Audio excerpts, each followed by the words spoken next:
afternoon, everyone.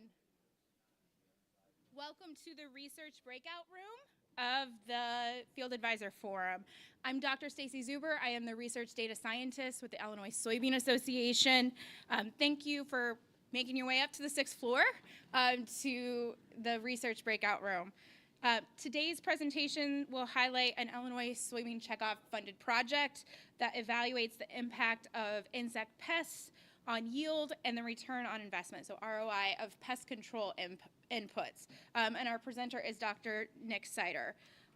But before we begin, I want to go through a few housekeeping details. You've probably heard these already this morning, but for certified crop advisors, for CEUs, we do have clipboards up here for you to sign to get your CEU credits. This session is being live streamed on the YouTube channel, on the Field Advisor YouTube channel, so feel free to share the link. You can find that on the Field Advisor website if you know of anyone who might be interested in watching remotely. So just to go ahead and get started, we're going to introduce our speaker. Dr. Nick Seiter is the field crop entomologist with the University of Illinois. His work focuses on developing insect management recommendations for soybean and crop production in Illinois. Dr. Seiter holds a PhD in entomology from Clemson University and both a master's and a bachelor's degree in entomology from Purdue University. So please join me in welcoming Nick to be our speaker. Yeah, thank you. Thank you for having me. This will surprise all of you, but they actually don't let us talk in the football stadium very often. This isn't an experience I've had before. You have a real good view of where I have sat over in the corner where the creepy steam room bathroom is, if you're all familiar with that area of the stadium. So a real treat to get to come up here. And yeah, got a slide deck here for you about this study that we kicked off this last year, looking at our soybean inputs, our pest control inputs, and when they pay off, and what those scenarios are. A little bit of a misleading title because I won't talk about money today. Really. Reason for that being, we've got 1 year of data. So we've got 6 sites a single year. One of the things we're most interested in with this project is how frequently these different inputs that we use pay off. But as an entomologist, I've got a number of other, kind of interests on the side. In particular, looking at what these insect populations are doing, when it makes sense to treat them, and which insects are really moving the needle in terms of yield. Trying to get a more uniform picture of this. One of the things especially that I'm interested in, we make threshold recommendations, right? We make recommendations on what's the economic threshold for bean leaf beetle, for Japanese beetle, for stink bugs, for stand reducers, for all these different insects. Since it's my job to develop those, I got a vested interest in making sure they're right. I want to make sure they're right. I want to put them to the test. And I want to see what happens when insects out in the field exceed these different thresholds. If I developed a single experiment and said, boy, I hope stink bugs are above our economic threshold in this experiment this year, that would not happen. In fact, if I put that trial out, I can pretty much guarantee it wouldn't happen. We can do some of that kind of work with caging studies. As you might imagine, when you cage insects on a plant, it causes some complications, right? One, your plot size is going to be small, like real small. If you do that in a cage. 2, insects, when you put them in a cage, they're a little bit like people when you put them in a cage. Some people respond okay to it. A lot of people don't. A lot of insects, you put them in a cage and they fly to the top of the cage and they look around for an excuse to die. That's what insects do a lot of times when you put them in these cages. Some take to it very well. Did my PhD on an insect called the kudzu bug that loved to be in a cage. We put them in cages and they just bred and fed and destroyed soybean plants. It was awesome. But not everybody's going to do that. And with the generally pretty sporadic pretty unpredictable, kind of mixed complex of insect pests that we have in Illinois, and most places really. Trying to get as many of these sorts of trials out there in as many different locations, and especially over a number of different years, is important in answering these sorts of questions. The other thing I'm going to point out to you here today, and I got my contact information up there on the first slide. I've got it again at the end. You don't hesitate to reach out to me if I can ever do anything for you. I've got probably more data slides in this talk than any talk that I've done in the last 5 years or so, probably since I was a PhD student. My intent is not to run through and read each one of these data slides off to you, because I know a lot of you, and I like you, you know, and I don't want to punish you. I don't want this to be an exercise in pain for anybody. But this gives us the material to talk from. I'd love to have a discussion. And if you've got some side questions, some side topics that we can run into with this, I'd love to go through and address those. So please don't hesitate to stop me at any time to talk through some of this stuff. And apologies to the folks online if that's hard for you, but I think it makes for a better discussion when we can do that.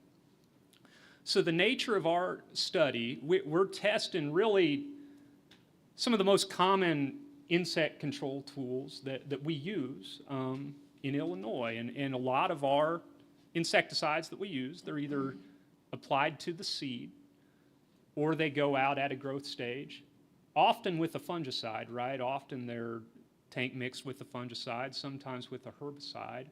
I kind of resent that a little bit, you know, so I wanted to look at just the insecticide. We want to get a look at just the insecticides. I don't actually resent that. It's just we want to isolate the effects of insects and insecticides on this.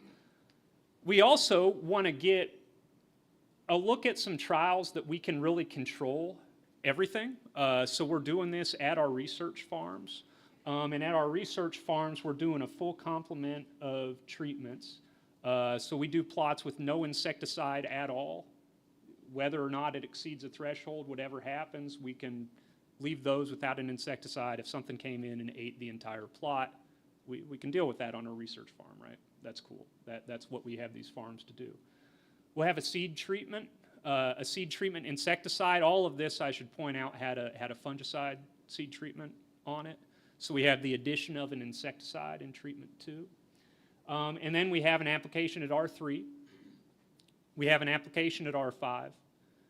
And then we have all three of those things. So we have, if we had an insect out there, and we can kill it with the practices that we're typically using, we killed it. That's the idea anyway.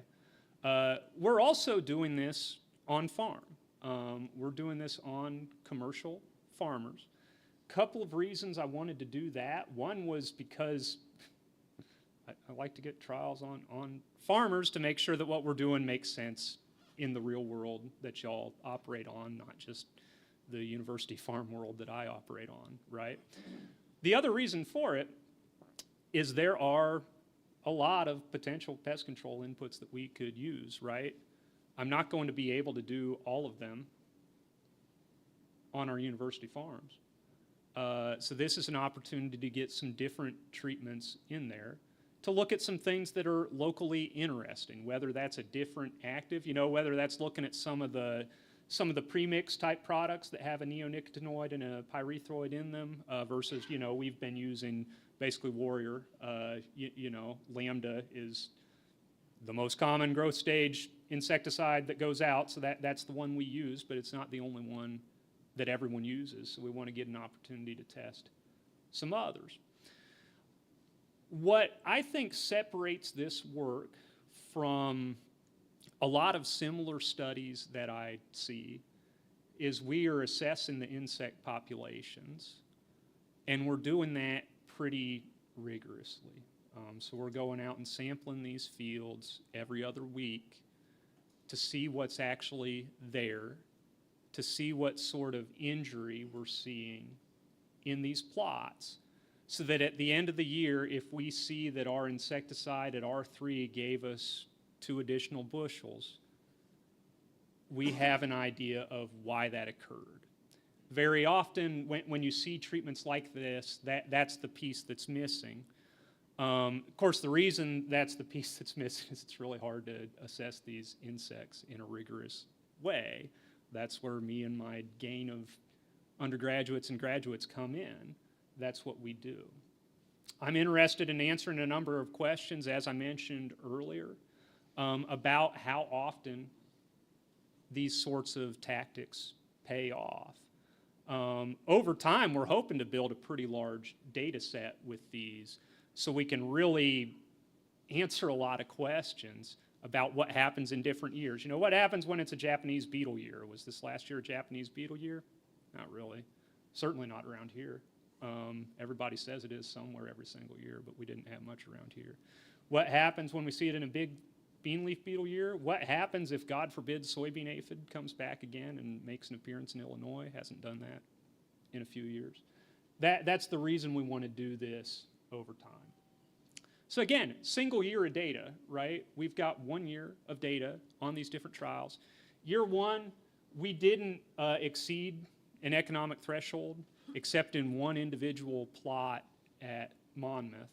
So we didn't exceed it for the treatment. We exceeded it in one plot. We'll talk a little bit about each of these individual trials as we go through.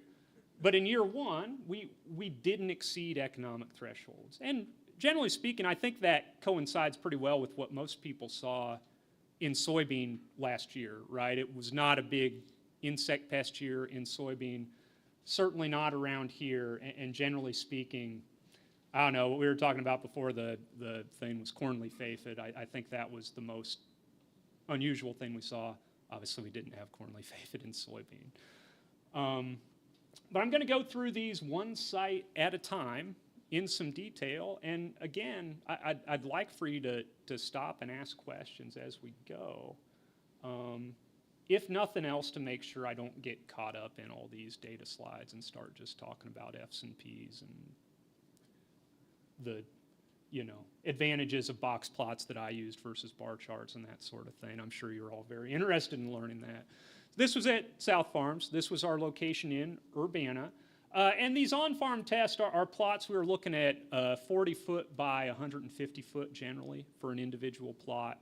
So not large from a field standpoint, but a lot larger than I often do on the university farms.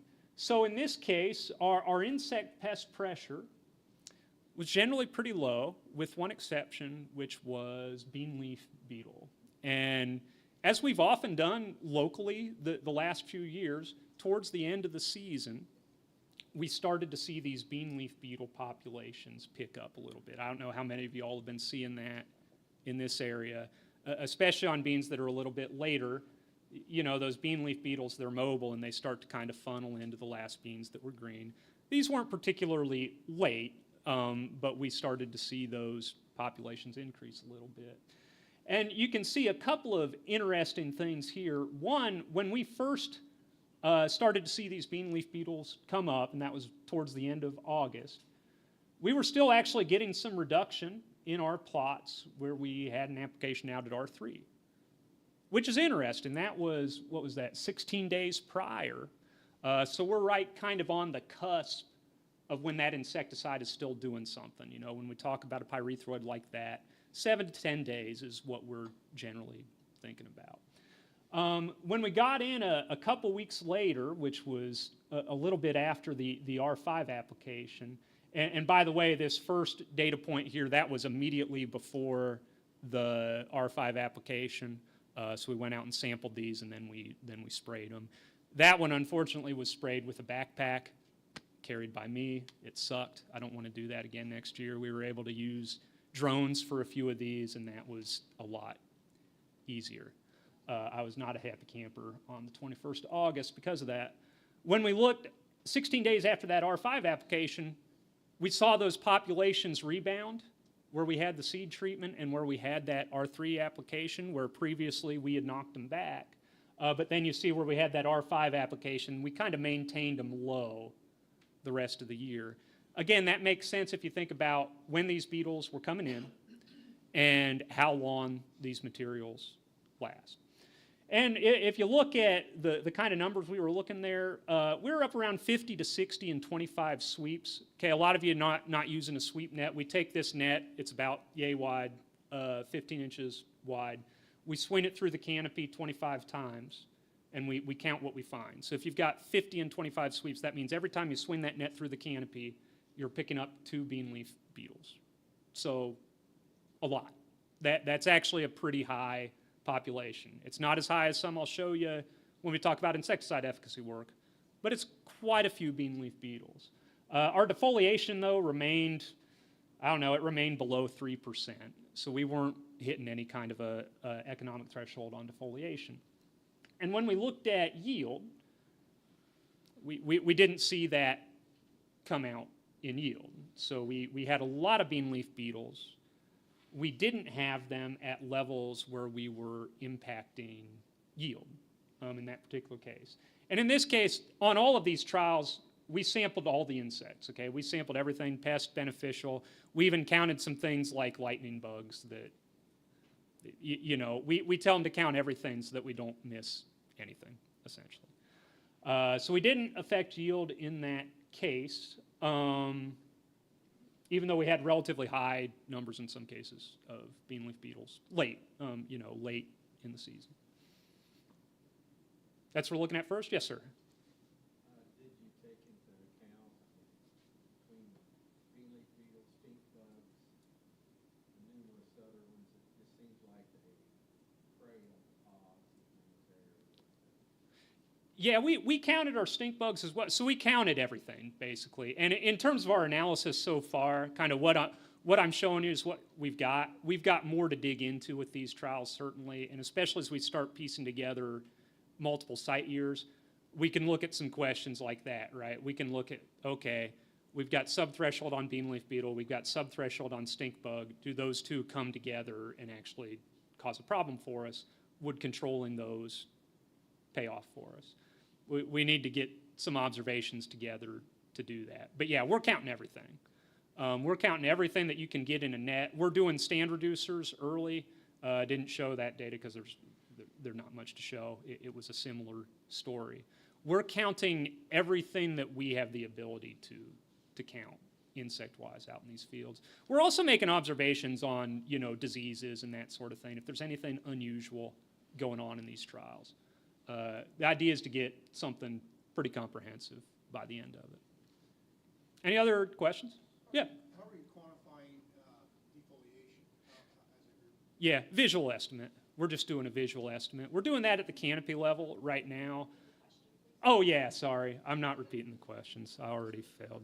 I already broke the rules.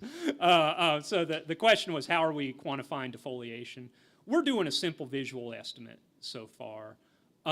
We've got the ability to go out like with a phone app and actually measure the actual percent defoliation. We didn't get to levels where we felt like that was necessary this first year. Everything you're going to look at, the highest defoliation we recorded was below 5%. So nothing was heavily defoliated. We start to get to that 5% level, that's where quantifying it can kind of show some things. But yeah, we just did that with a visual estimate of the whole canopy, which is something we've done in a number of our trials over the years. Go to the next one. This was actually Monmouth. The most surprising result of this whole first year for me so far, Monmouth had the highest stink bug numbers of any site that we did. And any of you who have worked with experienced stink bugs before, you know that generally speaking, the further south you go, the worse it is, right? As a general rule, all else being equal, you go to southern Illinois, we see more stink bug issues than we do up north. This year, this site, we saw quite a few of them at Monmouth. We also saw quite a few Japanese beetles. That's what you're looking at here. What was interesting here, we saw Japanese beetles before our R3 application went out. When we put that R3 application out there, they were already gone. So it's not that we killed them by spraying at R3, it's that they pieced out on their own and went and fed on corn silks or rose bushes or whatever, whatever else, or they died. That happens to them sometimes too. And this is one of the reasons as we go through here, if you've heard me talk about this before, I'm generally speaking a little bit, I would rather do a scout and spray approach than a growth stage-based approach, generally speaking. That's generally what I would prefer to do for insect control. This is part of the reason. Part of the reason is that the period of activity of these foliar materials is not very long. And even when we do have insects show up at sort of a meaningful level, we often miss them with that kind of an application. But that's what we saw in terms of Japanese beetles at this site. So it happened to be, I think, about the highest Japanese beetle site that we had this last year as well. Stink bugs, we actually exceeded our threshold, which is 9 and 25 sweeps, okay? That's 1 per row sweep. That's, if you go out into this field, you are seeing stink bugs in the canopy. They're not hard to find at that level, if that's to give it something that's a little more relatable than a sweep net. When you have stink bugs at that economic threshold, and when we were walking through the plots at Monmouth in this trial, you're not having any trouble seeing stink bugs visually as you're walking through that field. You're seeing them all over the place. We're picking up between 5 and 10 and 25 sweeps in those untreated plots. Kind of interesting here, actually, we did suppress them both in the R3 and the R5, and of course, where we had both of those together, we suppressed them too, right? We can't kill what's already dead, but we managed to kill them in that as well. So we reduced stink bugs. We did not reduce Japanese beetles because they were reduced by nature before those applications went out. We didn't see any difference in yield at this particular site either. Didn't affect yield by killing those, again, mostly sub-threshold, but close to threshold populations of stink bugs. That actually surprised me a little bit. I thought we were creeping up there with the stink bugs enough that we'd probably see something in those R3, R5 type applications where we suppressed stink bug numbers.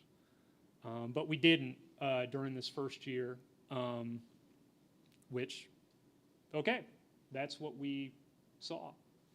So far, so good, right? Any questions about what we're doing here so far? Also, I failed to point out that all my data slides look exactly the same, so I apologize for that. That's because it's a lot easier to copy-paste my SAS code for producing a graph than it is to make a new one every single time. So I apologize that you're looking at the exact same color scheme for every single one. So I have a question. Yeah, what's up? When you're spraying an R3, of course I use a ground rig, it's hard, and I put on a lot of water to get the penetration. Mm-hmm. There's talk, I've been to meetings, and you guys are talking about spraying still kind of R2, less foliage, getting better penetration and coverage. I haven't done that. I'm basically, I'm going to try it with some of it Mm-hmm. for this coming year. And I didn't know if you've ever done anything early or not. Gotcha. We didn't do anything, and the question was if we had done any of these applications before R3 in our research. We haven't. We haven't yet. That's something we could potentially look at on the foliar. I think that would probably be something that'd be easier to look at on the on-farm side. You know, to evaluate on-farm. One of the issues we run into with this experiment, so like when you're looking at these 5 treatments, okay, that's 20 plots. They're 20 relatively large plots. That's exactly the reason we're doing that on-farm work, is that we can look at some of these other treatments that don't necessarily fit in with these, and so that this experiment doesn't become unmanageable. And 5 treatments is about what we can handle for an experiment like this, given the stage, given the number of plots, and given the fact that we're going in here with nets every 2 weeks and swinging them through the canopy and counting what's there. But that is a good point, and that's something that, for instance, in this trial where we had those Japanese beetles early, yeah, I'm confident that if we had done a V6 application, it is about what that would have been. We were V6, V8 there. We would have seen a reduction in Japanese beetles where we sprayed them, right? And that's something actually for those of you who've looked at efficacy on Japanese beetles, like just can we kill it? Yeah, we can kill Japanese beetles with an insecticide. They're not hard to kill with a foliar pyrethroid. We're real good at that. We kill them when we spray them. Yeah, good question. 25. Okay, I'm doing okay. Sorry for peeking at my phone. It's to make sure I don't ramble, which is something the older that I get, the more I do. Next trial, we're over in Perry, Illinois, over in western Illinois at our research site there. Okay, this is an interesting one. It's in the river valley. It's a little bit different soils. You know, I haven't gone through and done anything with the soil type yet and that, but it's unique in terms of its characteristics compared to some of these other sites that we're looking at. And also, when you sit outside of these river valleys, sometimes you see some higher insect populations in that environment. We didn't see tremendously high insect populations this last year. We did have a little bit of elevation with Japanese beetle and with stink bugs. We didn't see enough of an elevation to get real clear treatment effects, like nothing that's going to bust out statistically on these. The other thing we saw that was kind of an interesting one for those of you who were in southern Illinois is Dectus stem borer. We saw quite a bit of Dectus stem borer actually at this site, which we didn't expect to see. We didn't do a very good job of killing them with the insecticides that we used, but we had them in there, and that's one that we could add into an analysis like this and see if we can find something that controls that insect. We had pretty good numbers on Japanese beetles, pretty good numbers on stink bugs. We saw a little bit of reduction in both of those, though not a tremendous amount as we got towards the end of the season. We saw a yield effect this year, but it was because we used a ground rig and we ran over our beans at R5. Anybody not know that that actually reduces yield? I actually knew that it did. We got stuck is why we had to do that. We got into a place where we had to use a ground rig there. We couldn't do what we originally planned. And sometimes it'd be like that, right? Sometimes that's what happens. We did not see differences in yield in those first 3 treatments. And maybe that's not terribly surprising considering where we were with our insect populations at this site. Ewing, finally. And this one, I don't know. I was optimistic we were going to get good insect pressure at this site down in southern Illinois. I always think, you know, southern Illinois, we're going to get high stink bug numbers. We had pretty low insect numbers. We actually had the lowest insect numbers at this site out of all of them. We also had the lowest overall yield potential. That was less surprising, right? It's not very good soil we're working on there. It's a no-till farm. It was one of the first no-till demonstration sites, possibly in the world, certainly in the U.S., for a reason. But we did get some suppression there of, what are we looking at over there? Why can't I see it? Defoliation. This was the only site where our insecticides actually moved the needle on defoliation itself, on injury to that crop. So we're evaluating both the insect pests and the injury. And that's important, right? Because as you kind of mentioned, multiple different insects defoliate. So you could have these small populations of Japanese beetles, you could have these small populations of green cloverworm, small populations of beanleaf beetle coming in late. And in fact, when we see our thresholds exceeded for defoliating insects, that's usually how it happens. It's not usually just one. It would be real uncommon for Japanese beetles to come in by themselves and cause economic loss to a crop. It's when they roll in, cloverworm rolls in, beanleaf beetle rolls in, then you can get something. We actually saw a little bit of changes in green cloverworm at this site, and that was probably the insect most responsible for that defoliation we saw. Now, our thresholds for defoliation in soybean during the reproductive stages, they get as low as 10%. 10% of the canopy taken away. We lost upwards of 3% at this site. Didn't affect yield. Yield potential there wasn't very good. You'll note there's kind of a lot of variability, though the means are all just about the same. you know, it's a low yield potential site. We did the best we could on that. But at those sub-threshold levels of defoliation, we didn't lose yield. Any questions here so far? Anything else that we can go into some additional detail about? I know it's a lot of data right after lunch. Did this in Vandalia down at a private farm. This is an example of the sort of on-farm work that we're trying to do. In this case, we had a field that was sprayed at R3, and we were looking at if an additional application at R5 would move the needle, would provide something for us. I don't have an insect slide here because we found literally nothing when we swept that field. We found one spotted stink bug and some southern corn rootworm, if you're familiar with that insect, not exactly a yield enemy in soybeans. Spotted cucumber beetle is the other name for it. We didn't find much in terms of insect pressure. We didn't move the needle in terms of yield, perhaps not surprisingly, with that additional application. Oglesby, we did this up at Illinois Valley Community College, if anybody's familiar with that. They've got a nice demonstration farm there. We did this with a drone. We did it with Dennis Bowman's spray drone that he just got. If we can do more of them like that in the future, that'd be the way to go. It's a hell of a lot easier than wearing a backpack and walking across these big fields and that. Not a lot of fun, y'all, if you've never done it before. This one, we also had some fairly high numbers of bean leaf beetles. Not as high as the Urbanicide, but fairly high numbers. Perhaps not surprisingly, given it wasn't as high, we didn't move the needle on yield here either. Okay, 6 site years, right? We're doing this over time. The purpose of this is not to say don't use an insecticide. The point of this so far is to look at what are the scenarios where that insecticide is likely to pay off. The scenarios we've looked at so far, we're sub-threshold, or we're getting that application out after the insect pest had showed up, or really both. In all of these cases, we didn't move the needle on yield. That's what we've got so far.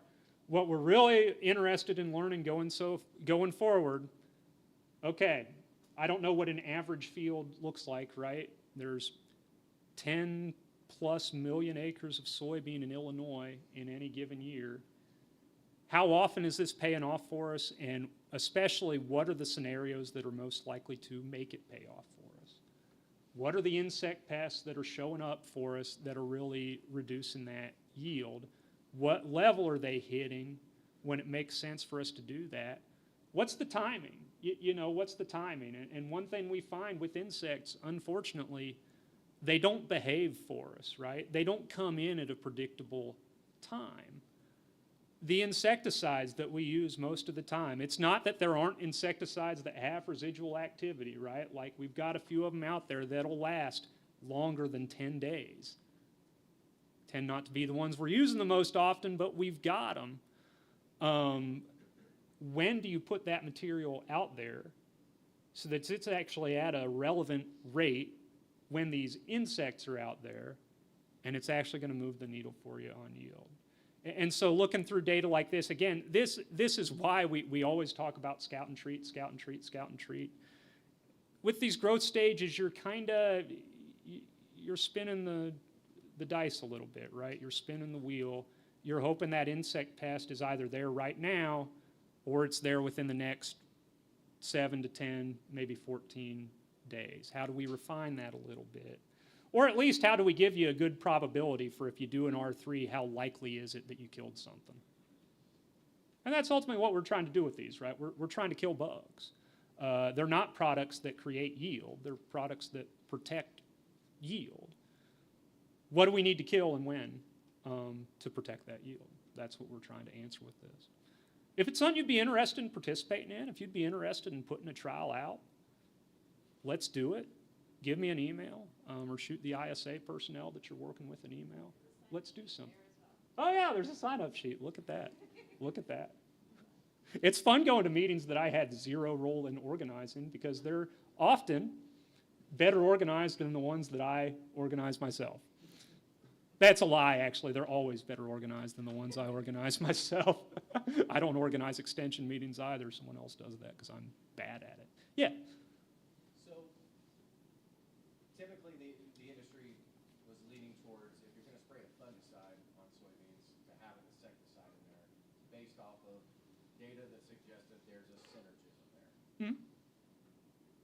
Reasons for not including something like that within the trial to say, yes, we're seeing that synergism, no, we're not. Is it something you'd be looking at moving forward?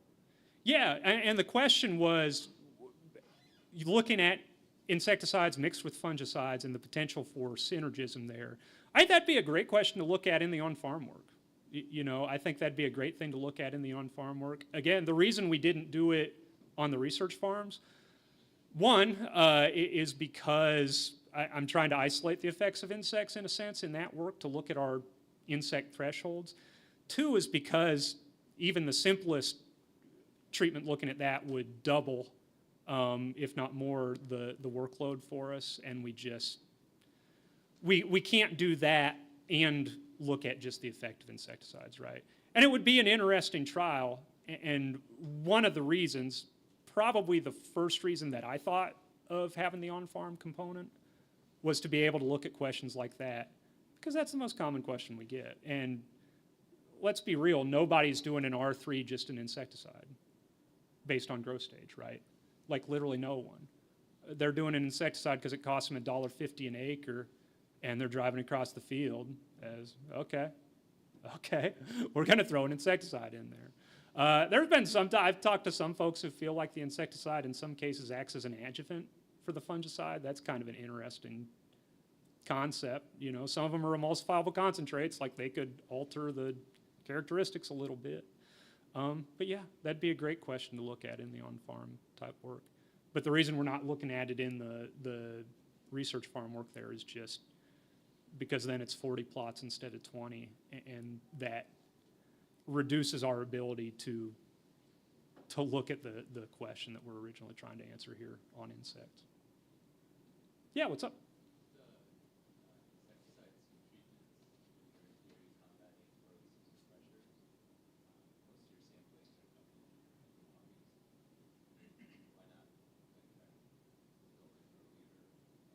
Yeah, that's a good point, good clarification here. The question is, why weren't we sampling earlier to look at the effects of the seed treatment? And we actually were. So we actually were. We also sampled, we did stand counts, so we took stand, we took the number of plants damaged, we took the intensity of that damage, and we counted in any insect pests that we found. We did that early. It didn't amount to much this first year. We didn't have those damaging populations early. One thing looking at this year, and another reason why doing this multiple years is valuable, we didn't really have conditions that were favorable for early season insects at any of these sites. We planted that ore site earlier than I've ever planted any trial on a research farm. I think it was like April 10th or 13th. It was early. It was early for a university farm anyway. And it roared out of the ground and did fine, and it was warm while it was emerging, and we didn't have that problem. You know, none of these were really challenged during emergence during this first year. We challenge them during emergence, and we have an insect population there, yeah, then the story changes. And that's the value of doing this over time. Yeah, good question. Any other questions? See how much time I got to roll. Yeah, what's up? So we went from extremely high green cloverworm in Yep. 23 to almost absolutely nothing in 24. What's your thoughts there? Yeah, that's a really interesting thought. The question is, what happened to green cloverworm? So in 2023, we had a pretty filthy outbreak of green cloverworm. We had it on our farm. We got good efficacy data on green cloverworm. 2024, we didn't hardly see them. And I don't know, going back to 2022, I think I saw 2 green cloverworms that whole summer. So we kind of had this boom and bust cycle. One thing to note about green cloverworm in particular, they're another one of these insects that is susceptible to just about every disease, you know, every natural enemy. There's a lot of parasitism. There's a lot of fungal diseases that get them. That's actually the reason, if you look historically at green cloverworm recommendations, a lot of them are, there's actually papers written on the benefits of green cloverworm to the system as a biocontrol, like, fodder, right? Like to get those pathogens and parasites and predators going. So they go through these boom and busts because of that. My suspicion is that 2023 was not particularly favorable for those pathogens, and that as a result of that, you build up the inoculum, just like you do with a plant disease. You build up that inoculum, then it's there, and then it's infecting them very early on in the season instead of later. But yeah, good point. And another excuse me, I don't know why I mumble so much. Another one of the reasons we want to repeat this year after year after year, we have these outbreak years. We have these green cloverworm years. We have these years where bean leaf beetles are big at the end of the season. We have years where Japanese beetle is big. We never know what it's going to be in a particular year. One of the most common questions I get asked this time of year is, what's the big insect going to be this coming season, right? And I laugh at it every time because I don't know. And, if anybody was going to know, hopefully it'd be the guy who freaking studies bugs for a living, right? There's not too many of those. There are not too many people who spend all their time thinking about bugs. I don't know. There's no way to know. It's all the variability in the weather, plus all the variability in ecology that goes along with that. When crops are planted, when the natural enemies are planted, that kind of thing. That's why we're doing this kind of work, not targeting any particular insect pest, but trying to look at the whole suite of pests. That's why we're doing this the way we're doing. Mm-hmm. Along those lines then, with you get more data points, is this a place that you could possibly use AI and get more information to find out the environmentals and everything that's in there that we could possibly predict in the future? That is a great question. The question is about the potential to build a data set up and you use AI, and I would say other statistical tools as well, right, to kind of get around prediction, of what conditions favor these different insect outbreaks. Yeah, you're exactly right. We could do that, hopefully. We hope to do that with certainly the insect injury aspect of it, but there's a whole nother world of potential in this for looking at the effects of environmental conditions, the effects of soil type, the effects of nutrients. We're taking nutrient profiles at all these sites, we're taking soil samples. We're looking at everything we can measure. Over time, the value of that becomes really, really high. And you got to build up to that point. And part of my reason for wanting to do this study specifically, I wanted to do something that, God willing, we could carry on long term and continue to draw value out of long term. And it answers, or is attempting to answer, really some of the most common questions that I get that I often don't have an answer for, because if we do a trial like this next one, where we're targeting a particular insect, this last year it worked out.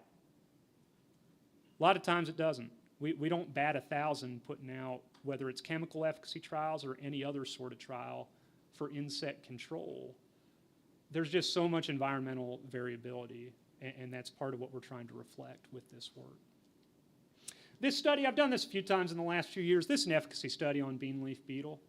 Okay, a couple of take-homes from this. One, we do not struggle to kill bean leaf beetle if we target it with an insecticide in East Central Illinois.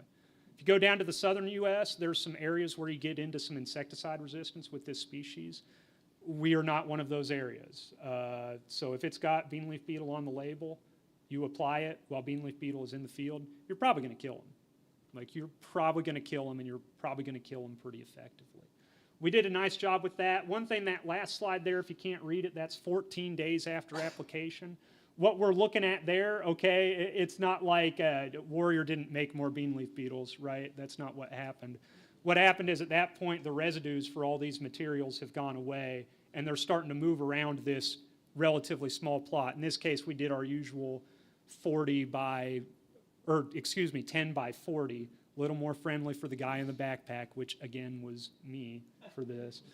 It makes it a lot less likely that I'm going to die when I do these trials. So by 14 days, we don't have residue anymore, right? In this case, we still didn't affect yield, and if you look at what those bean leaf beetle populations were, we're up to 150 in 25 sweeps. That means every time I swept that net through the field, I got 5 beetles. That's a pretty filthy population. Again, end of the season, when you get into that pod feeding kind of window, you get that defoliation late. Obviously, the defoliation, if it's happening at like R6, isn't going to amount to a whole lot. But that's what we're looking at there. And yeah, one of the take-home points of this, one thing when we talk about that R3 application in particular, our insect populations tend to be pretty low during that window. That's one of the things we see pretty consistently when we do this kind of work. The insecticides don't last very long. That's one of the reasons we recommend this scouting-based approach where we can. The other thing I wanted to point out, we've got this on-farm work with ISA. We'd love to have folks participate in it. Hopefully folks in this room, you know, if this is something you're interested in evaluating on your farm, if you thought about a question that would be interesting to look at on your farm, let's do it. Let me know. If you can put the application out, we'll do the real fun of going out and counting these insects throughout the season. So you get some free scouting as a result of that as well. This other trial we're working on, also on farm. This is a tool Sean Conley up in Wisconsin developed along with his statistical guru, Spiros, where it's taken their data and it's going through an algorithm to sort of optimize things like row spacing, population, planting date, maturity group, different agronomic characteristics like that. Select a field, select a piece of ground, and choose what should be the optimal suite of those characteristics for profitability, right? That's what this tool is designed for. We're looking for folks to help us evaluate this on farm. Why is the entomologist doing this? You get roped into it, kind of. We're also evaluating along with this a scouting tool that guides our scouting efforts with NDVI collected via satellite. So the approach is we go out, we scout these fields thoroughly, and then we also scout them with the satellite assist. With the satellite assist, which gives us the red area in the field and says, here, go out, look at that area, see what you find in that area that from space looks like something's happening. That's what we're looking at the insect piece of that in particular. That part, from the on-farm standpoint, as a farmer, you don't have to do a damn thing. You just have to not point a shotgun at me when I walk to your field to do the scouting, okay? That's all you got to do for that. Just let us come out there, share some information with us. Obviously, the hard part of this is this trial evaluating these different combinations of agronomic characteristics. There's different combinations we can look at, so it's not that you have to change your row spacing, it's not that you have to change your variety. Depending on your situation, we can evaluate different characteristics here. If that's something you're interested in, please do reach out to me. And yeah, with that, I'm going to put up my contact information. I don't have long enough to make fun of Twitter, so I'm not going to make fun of Twitter. But if you try to get a hold of me on Twitter, be prepared to wait a while. The better way is to text me. Shoot me a text, and I'll get back to that pretty quickly. Shoot me a tweet, and I'll get back to it in an embarrassingly long time after that, and we'll, you know, have that talk. But please don't hesitate to reach out if I can help with anything, and happy to answer any more questions if there's time and interest. Okay.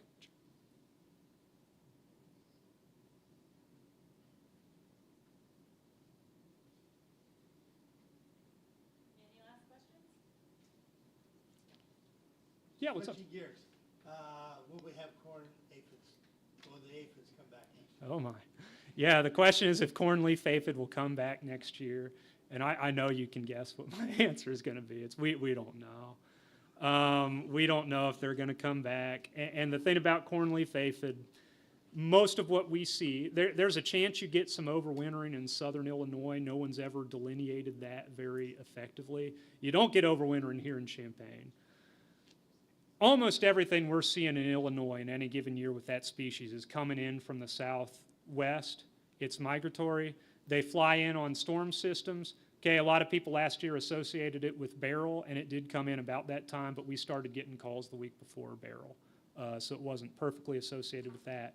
But wind events, what these aphids do, they get up into the jet stream, and they ride that jet stream, and it drops them wherever. Folks call them aerial plankton, okay? They're not very good at directing they end up where the wind takes them, kind of. So to predict what's going to happen next year, it's something we just can't do. Another anecdote, I shared this with some folks at lunch earlier. So when you go back through and read these papers, you pick up these outbreaks. And it's not at regular intervals, okay? So it's not like I could say it's every 20 years, but sometimes it's 5 years, sometimes it's 20 years. But you'll read about like the big aphid outbreak of 1943 or 1957 or 1968. 86, I think, was the one we heard earlier this afternoon. Some places in the literature you see, oh yeah, it's these hot, dry conditions that cause that to happen. You see another paper reporting the exact same thing that said, it was cooler than normal, and therefore we got cornleaf aphids. It was wetter than normal, and therefore we got cornleaf aphids. There's two weather conditions you can associate with cornleaf aphid. One, if you have it and it's hot and dry, the injury that you see is going to be worse. It doesn't mean there's going to be more aphids, just that the impact they have is greater. Two, if you have a hard, drenching rain after that population is on there and established, it's going to go a long way towards knocking them off. And that's not just true of cornleaf aphid, but of aphids in general. That's the reason most of them ride on the underside of the leaves, is that a raindrop is, like 10 times the size of the aphid, so it is bad for them when those come down. But yeah, there's no ability to predict what conditions are going to lead to that. One, because it's never been established in the literature, and two, because it's not the conditions here. It's the conditions in maybe Texas, maybe Oklahoma, maybe Mississippi, depending on what way the wind's blowing and where the storm comes from. All right, you're sneaking up closer. I know I'm done now. I appreciate y'all's time. Thanks for having me, and don't hesitate to reach out if I can help you.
Pretty straightforward, should be good.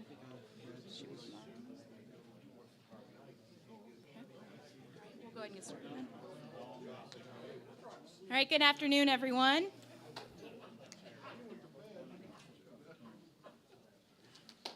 Welcome to the Research Breakout Room, or welcome back to the Research Breakout Room if you were here earlier.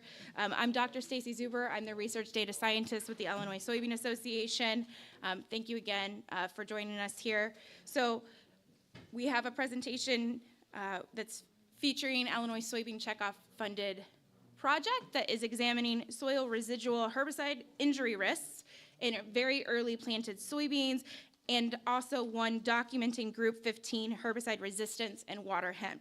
So the presenters for this session are Travis Wilkie, a graduate student under Dr. Aaron Hager, and Logan Miller, a field research specialist working with Dr. Hager. And just a reminder, a few housekeeping items for CCAs. Make sure you sign the sheet and get your QR code to claim your CEU credits.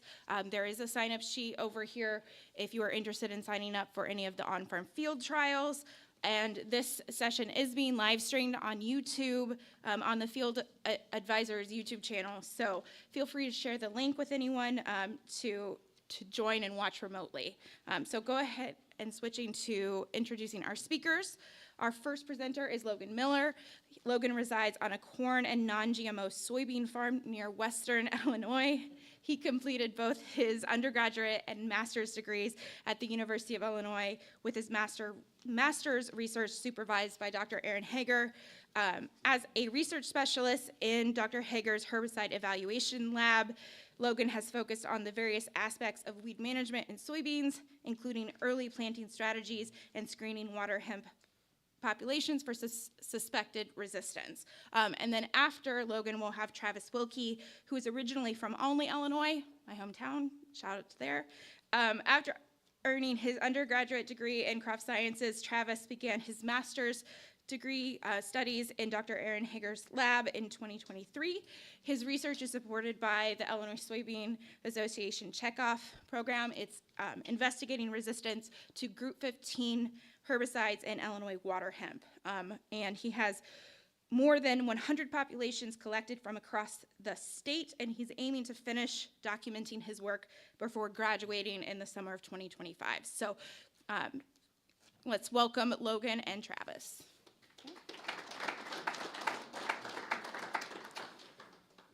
Well, thank you for the introduction. I'm going to keep my coat on because I haven't been able to warm up since I left my apartment this morning.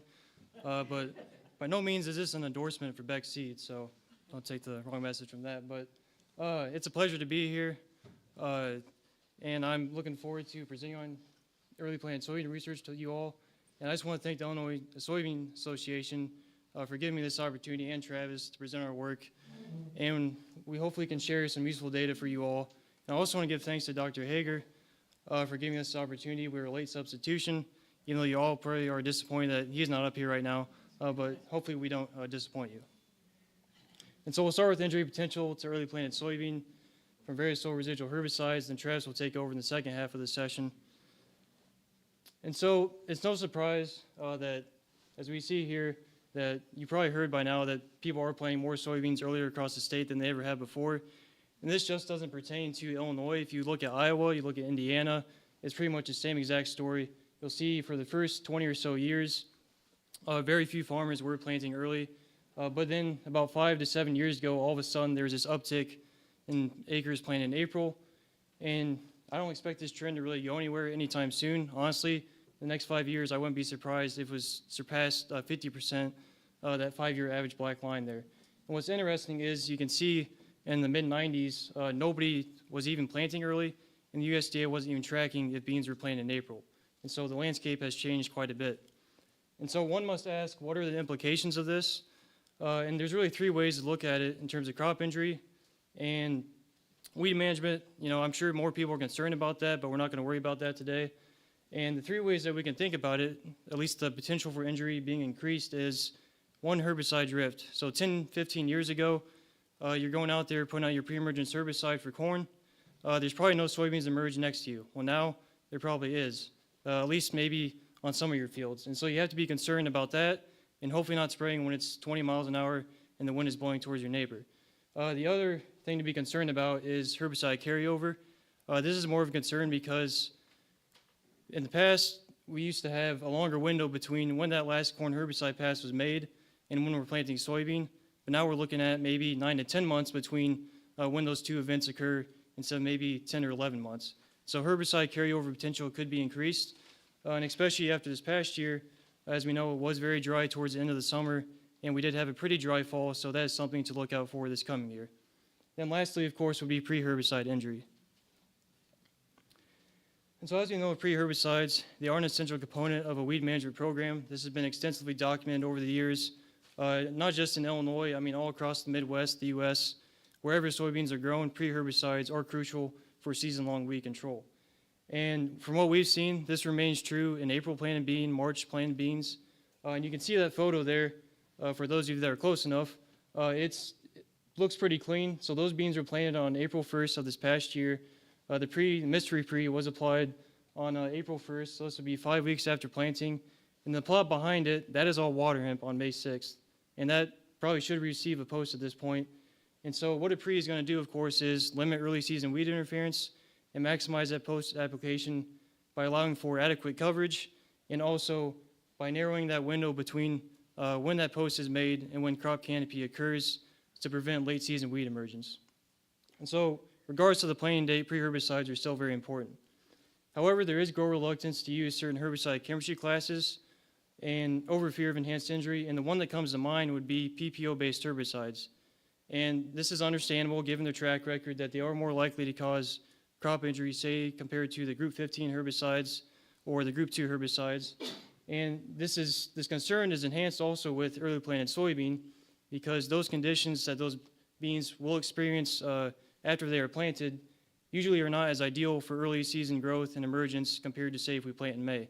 So those cooler, wetter conditions are going to probably prolong emergence, increase that duration of exposure to these pre-herbicides, and possibly result in greater herbicide injury. And then we combine this also with the fact that farmers are more likely to use seed treatments, such as sudden death seed treatments, when planting early to protect against this pathogen that causes this disease. That would be Saltro or Levo. This could also result in greater injury in combination with certain pre-herbicides. And so our overall goal is to evaluate several commercial pre-herbicides and their likelihood to cause soybean injury with combination with the Levo seed treatment for SCS protection across 2 different planting dates. And so we chose the Levo because from what we've seen and talking to farmers, the Levo seed treatment usually results in some sort of phytotoxicity compared to, say, Saltro. I've never seen any sort of crop response. So we wanted to create the worst case scenario, and if Levo seed treatment was safe, then surely Saltro would be safe as well. Then we wanted to determine whether early season soybean injury and stand loss does reduce soybean yield, then ultimately provide farmers and retailers with data to guide pre-herbicide selection when planting early. And so to do this, we set the trial up as a split plot design with herbicide treatments randomized within each planting date and SCS treatment. There's a total of 56 treatments, 3 replications.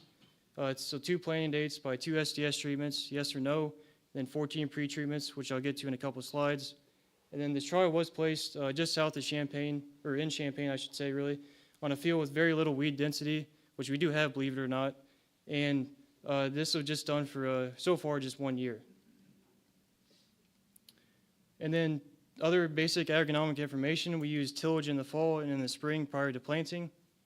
3.3 Asgrow Extended Flex variety was planted. And I had that base seed treatment there for all of the treatments. And that is Acceleron seed treatment.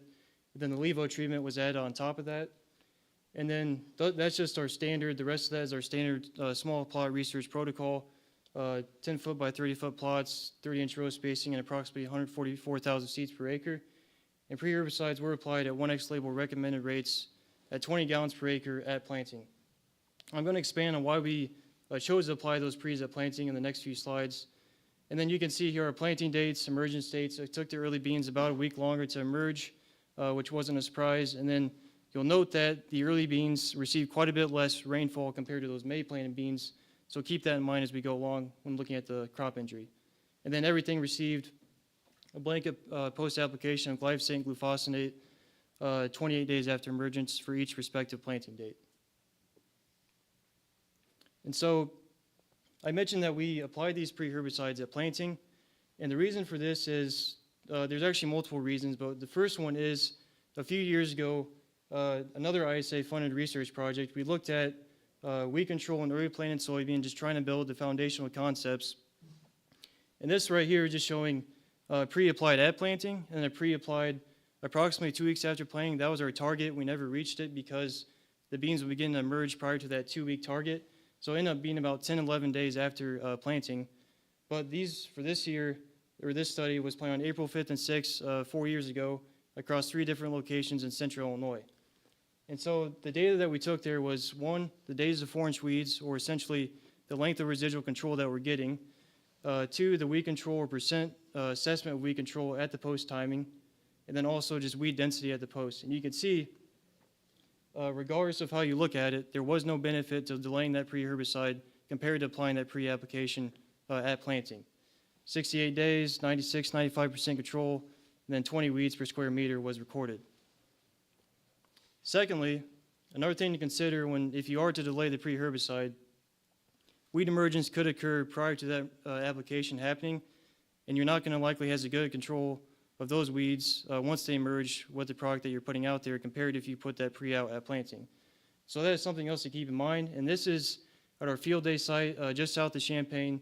The past 3 years when we have first noticed waterhemp emergence. And this isn't just getting down on your hands and knees and trying to find a pigweed out there. This is, you're sitting out in the middle of the field and you see waterhemp everywhere. And so 2022, if you remember, it was a cooler, wetter spring. So it wasn't until May 9th that we saw waterhemp emergence. But the past 2 years, it's been mid-April.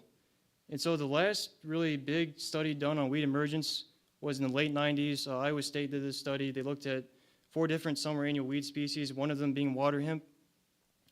And they never saw waterhemp emerge until like May. And then the big flush in May, then another big flush in June, but never did they record it in April. So with everything waterhemp has done to this point, why should we not expect it to shift its emergence pattern earlier in the season?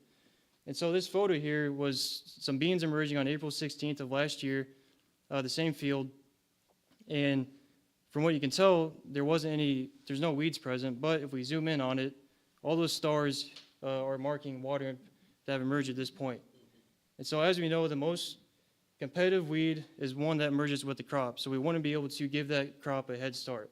And so that is concerning to see. Then lastly, these are the pre-herbicides that we did evaluate in the crop injury study. But one thing to keep in mind with all these herbicides is that not all of them can be applied up to crop emergence. So if we go through this list, the sulfentrazone-based products, the flumioxazin-based products, they must be applied within 3 days of planting. The reason for that is because you increase the risk for crop injury if you push that out closer to crop emergence. Once again, those are PPO-based herbicides. Residual Pro, that's an interesting one, especially if you were just looking with Sharpen. It really depends on the soil texture, especially in your sandier soils. I don't know if you can even apply it up to a certain rate, but just be aware of that one, that it is a little more tricky, so follow the label. But that is another huge reason why we chose to apply these pre-herbicides at planting. And so for this study, we have our rates over there. Those are all pretty representative of what you'll find here in Champaign or Central Illinois, Northern Illinois soil, 3% organic matter, fine soil, and we also have a non-tree control as a check. So for data collection analysis, soybean stand counts were taken at 3 different timings, crop injury at 3 different timings, soybean plant height and soybean yield, and then we did some data analysis. So moving on to results, and starting with soybean stand counts. So this table just looks at the effective pretreatment, average across SDS and planting date, and it's going from 3 days after emergence all the way to at maturity. And overall, you really can't pick out any differences between treatments. Maybe you can say the authority products, Fierce and Kyber, did result in some slight stand reduction there. But other than that, all of them are above 100,000 seeds per acre, so really not causing any concern in terms of resulting in soybean yield loss. Now, I was glad I attended the morning session because Dr. Bilo was asked a question about soybean planting population, and he said for early planted soybean, he wouldn't be afraid to go down to 110,000, which I do agree. And I did this past year just a random kind of a goof plot. I planted 115,000 seeds per acre on April 1st compared to 144,000. And it took those 115,000 seeds per acre beans a few days longer to emerge. So we have to remember that with beans, they kind of help each other emerge through that soil crust, especially if the crust is quite thick. So when we add in certain pre-emergence products, there may be more of a concern, especially if with these, we start at 144,000 seeds per acre, we're seeing about 25% stand loss.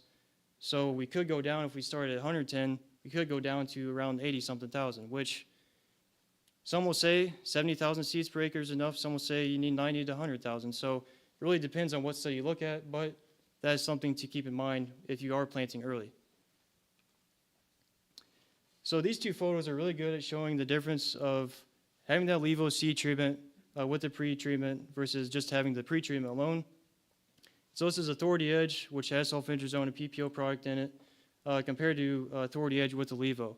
And you can see a levo had quite an effect on soybean stand compared to Authority Edge alone, which if you remember, it did have the hardest impact on soybean stand in the previous slide. So moving on to soybean injury now, once again, just looking at pre-treatment, average across SDS and planting date, and going from 3 days after emergence to 14 days after emergence. The Authority products, Fierce and Kyber, once again resulted in the greatest crop response. And really they were usually worse, significantly worse than the non-tree control regardless of the assessment timing. And then Broadax, Residual Pro, they were kind of in that middle ground area, not always significantly worse, but in some cases they were. And then Prefix and Preview, two other products that have PPO herbicides, and no assessment rating, they were never worse than the non-tree control in terms of crop injury. And so this is maybe very hard to see now that I look at it, but you have 3 different photos here, Authority Edge, Fierce EZ, and Preview, all with the levo seed treatment. And just by looking at that, I would argue that Preview looks the best. It definitely looks like it has the fullest stand. Those unifoliates are starting to expand, whereas Fierce and Authority Edge, especially that Authority Edge photo, you can see they are just blank spaces or delayed emergence. And so those 2 treatments on the left definitely did have a harder impact, resulting in greater crop stand loss and crop injury 3 days after emergence. Now 7 days after emergence, still looking at early planted soybean. We have Kyber on the left alone, that has flumioxazin. Preview has sulfentrazone. Then Tendovo is a lone product that does not have a PPO herbicide in it. And Preview versus Tendovo looks pretty comparable, but Kyber, we see quite a bit of stand loss, and that malformed look of those beans almost is pretty representative of what you see from flumioxazin sometimes, and also just stand loss or delayed emergence once again in that Kyber photo. So back to soybean injury, this time looking at pre-treatment and SDS treatment combined. And to no surprise, there is a night and day difference between including that levo seed treatment versus not. Just looking at the non-tree control, we go from 0% injury 3 days after emergence all the way up to 8% injury, or Broadax from 2 to 12%. And once again, Authority products, Fierce and Kyber, Broadax, Residual Pro, did result in the greatest overall injury, while the products that did not have a PPO herbicide resulted in the least. Then those values that have a star by them for each given assessment timing, they were significantly worse than that highlighted value for the non-tree control. Another table on soybean injury, this time looking at 7 days after emergence and planting date and pre-treatment. And you'll notice that the conventional planting date did result in slightly more injury this year compared to maybe what you would have expected. And that is likely due to that rainfall that we received in the spring that was quite a bit more. I think it was that hurricane that came through in late May. We got all that rain, and that is what resulted in probably more of a crop response in those May beans compared to those April beans. And then once again, sound like a broken record, but the Authority products, Fierce and Kyber, Residual Pro, and Broadax did result in the greatest overall injury. And this is probably my favorite set of photos in the slide set, all looking at Residual Pro. The 2 on the left are conventional planted beans, and then the one on the far right there is early planted, 7 days after emergence. And it's pretty obvious which one looks the worst, which one looks the best, I think. The one with the levo and May planted bean definitely resulted in the greatest amount of stand loss, and just those beans are just stunted at this point. Whereas you go all the way to the right there, Residual Pro alone and those April planted beans, those beans have a pretty good stand. Unifoliates fully expand at this point. And then the middle photo, I'd say it's kind of in between, maybe slightly more stand loss, but not as much or to the extent what we have with the levo seed treatment. And now looking at planting date versus with SDS treatment at 7 days after emergence, and the conventional planting date with SDS treatment did result in the greatest overall injury, so no surprise there given what I've shown you. And then the early planting date with the SDS treatment results in the least amount of injury. But by 28 days after emergence, you really couldn't tell, and that is good to see. You can see the non-tree control treatments, 2 on the left and then the authority edge on the right there. And if you remember, authority edge did usually result in the greatest crop response at the early season ratings, but by this point, you really couldn't tell. So that was encouraging to see. And then finally, soybean yield, what everybody cares about. We have the SDS treatment did result in about a 5 bushels to the acre yield loss from what we observed this past year, while the early beans did yield higher than the May planted beans, so that was also good to see that we're not completely wasting our time by planting early. And so this is a lot of data, but pretty much everything that we collected this past year, I really just want to direct your attention to what is outlined in red. And so looking at soybean yield and SDS treatment effect, and we can see that looking at the soybean yield, looking at each individual pre-treatment, we don't really see any sort of difference between yield, although it is a 64 to 70 bushel to the acre range. There was no statistical differences that were present there. Despite there being differences in crop injury early on in the season, there was no overall differences in stand counts. While in comparison, when we look at the SDS treatment, we have differences in crop response or crop injury and also greater stand reduction because of the levo seed treatment. And those two together, maybe more so due to stand reduction, we did observe a 5 bushel to the acre yield loss. So overall, early season soybean injury and stand loss was greater from PPO-based pre-herbicides, the lone exceptions being preview and prefix. I don't know of many people using prefix pre-emergence, but preview at least, that one does have sulfentrazone in it, which is still a very important herbicide, despite there being PPO resistance all over the state. Still important for targeting small seeded broadleaves and some of our larger seeded broadleaf species like morning glory. So that is good to see. The SDS treatment did enhance soybean injury regardless of pre-herbicide or planting date, and soybean yield would indicate the SDS treatment did result in reduced yield likely due to soybean stand reduction. So that was the story for this year. We do intend to repeat this study this coming spring, hopefully planting in less than 3 months, and I hope to share those results with you all once we get those. So I'd like to thank the Illinois Soybean Association, of course, for funding this project, Caleb, Jasmine, Travis for all of their help. And I'll pass it on to Travis.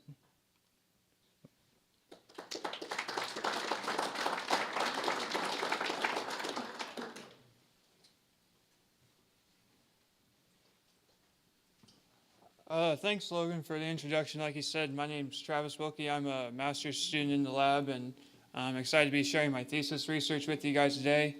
It's an opportunity that not a lot of grad students get to give a presentation in a capacity like this, so I consider it quite the privilege, and want to thank Dr. Hager and the Illinois Soybean Association for the opportunity to present that thesis research to you, where we're looking at how widespread Group 15 resistance is in Illinois water hemp.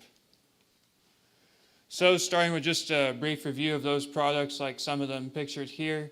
These are herbicides that have pre-emergence control of grasses and small-seeded broadleaves, and they actually make up one of the oldest classes that we have available to us on the market today.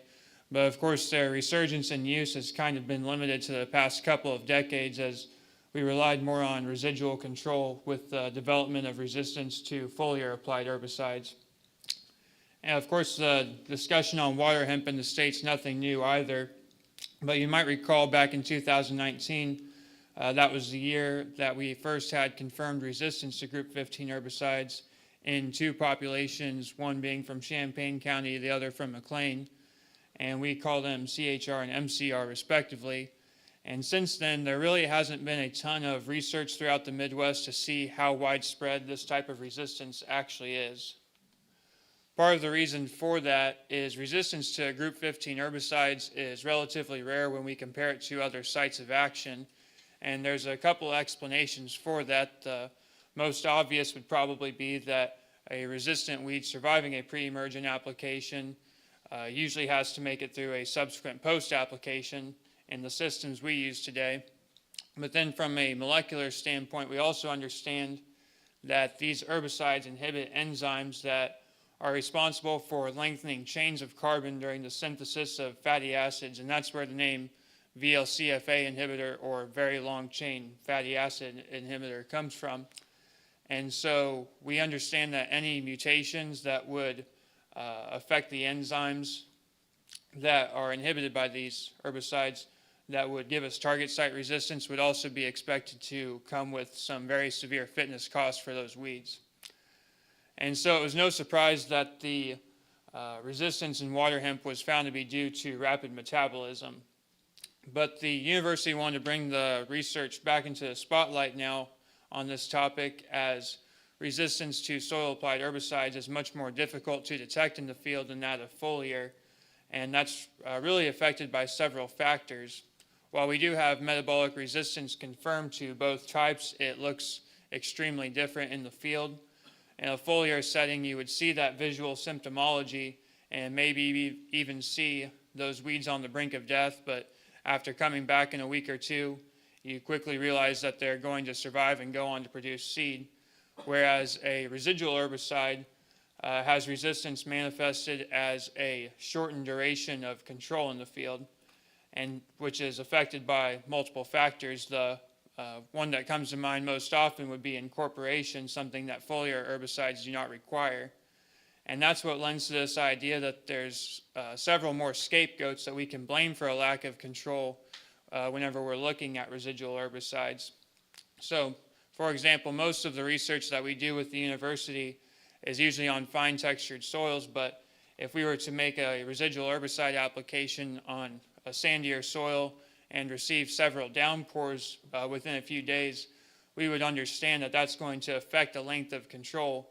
And so it's ideas like that where we can either underestimate or potentially overestimate in some instances how much control we're actually getting from our residual herbicide. And so because of that, the time for a resistant population to display its resistance to a soil-applied herbicide is truly unknown. Whereas in a foliar setting, as long as we know the active ingredient that we sprayed, we have a pretty good idea of how long it should take for those weeds to die. And if we don't see that in that given timeline, well, we're able to have a pretty good idea that there's suspected resistance. So for this project, we wanted to take it out of the field and into a greenhouse setting so that we could determine the extent of resistance to group 15 herbicides in the state. And eventually we'd like to be able to identify the suspect populations and pass them on to Dr. Tranel's lab, where they can study the genetics that are tied to metabolic resistance. So this project dates back to the fall of 2023 when we collected seed from 2 female water hemp per field, receiving submissions both from the public and within the department. You might recognize this screenshot from a past webinar or the form on the right that accompanied those public submissions. So if any of you out there provided those, I want to thank you for your contribution to the project. And with them, we also had 127 fields that myself and the herbicide evaluation office went across the state collecting from. And so that resulted in a map that looks like this right here. And we were pretty happy with our coverage of the state. And you might notice a particular cluster of pins down in southern Illinois, and that's what goes back to that bottom bullet point there, where we wanted to have an additional collection of 25 fields that were in a double cropped system. So that's why there's that cluster. So we bring that seed into the greenhouse, and there's nothing too exciting on this slide. We're just using our standard soil mixture that we use and a little bit of a slow release lawn type fertilizer and Osmocote.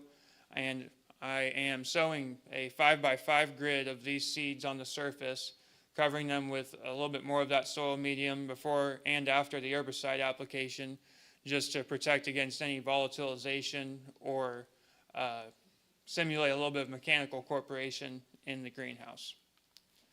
So that herbicide application looks a lot different than the ones that Dr. Seiter and Logan have described to you. I've got a little bit easier path in my research. I'm just using a compressed air research sprayer that has one banding nozzle on it, and we're spraying at those settings listed there.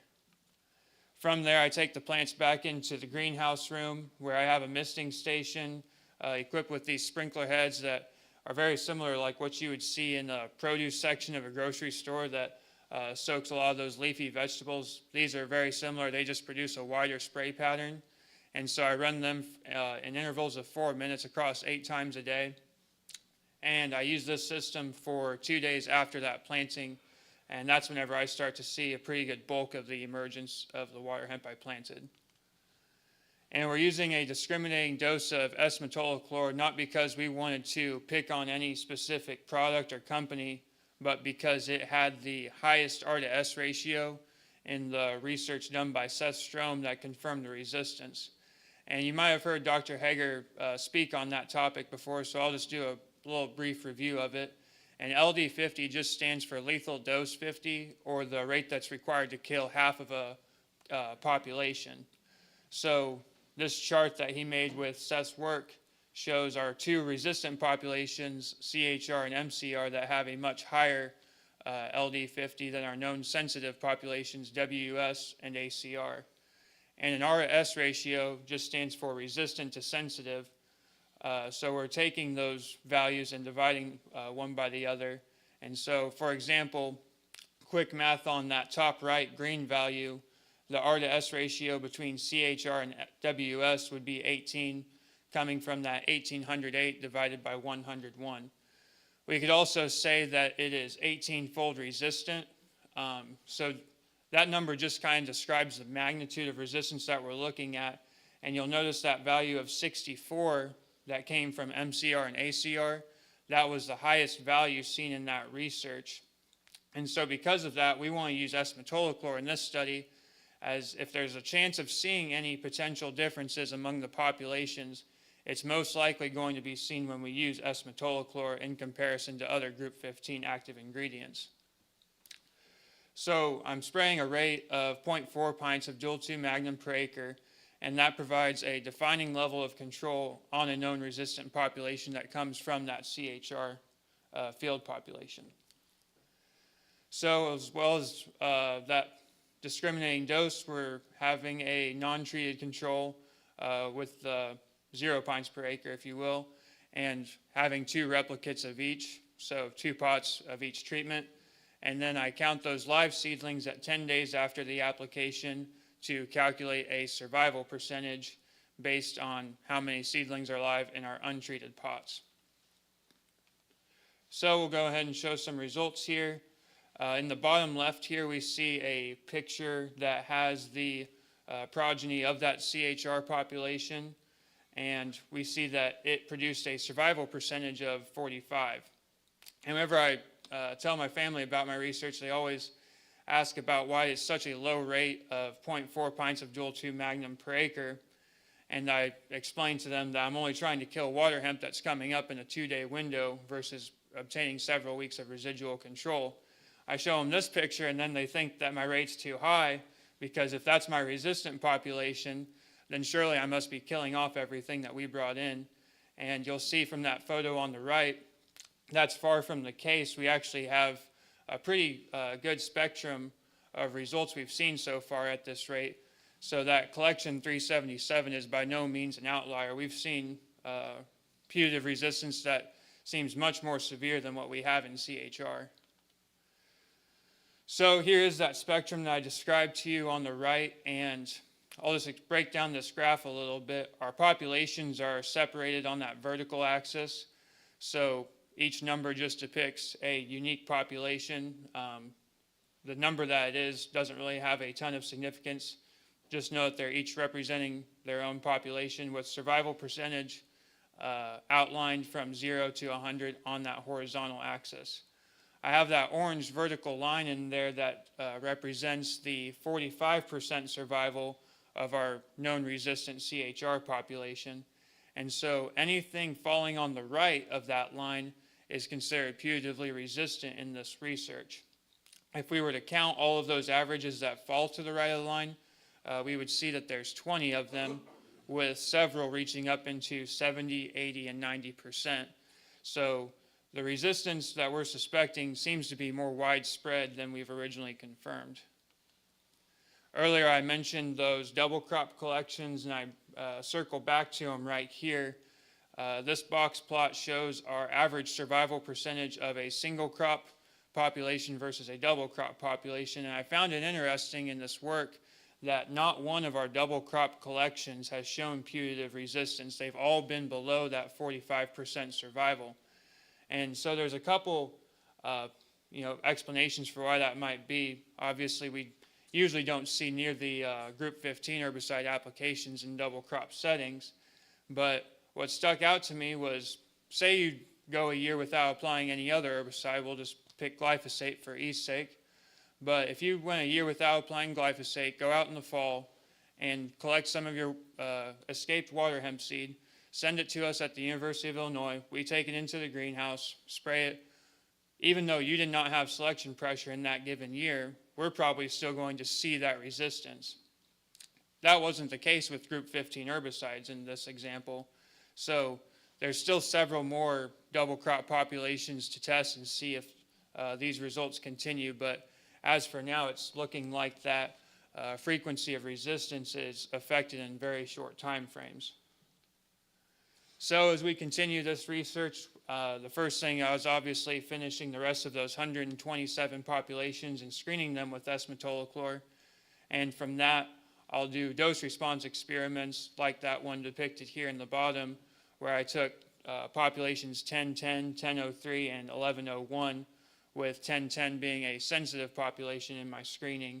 And we'll figure out what the magnitude of resistance is between these populations.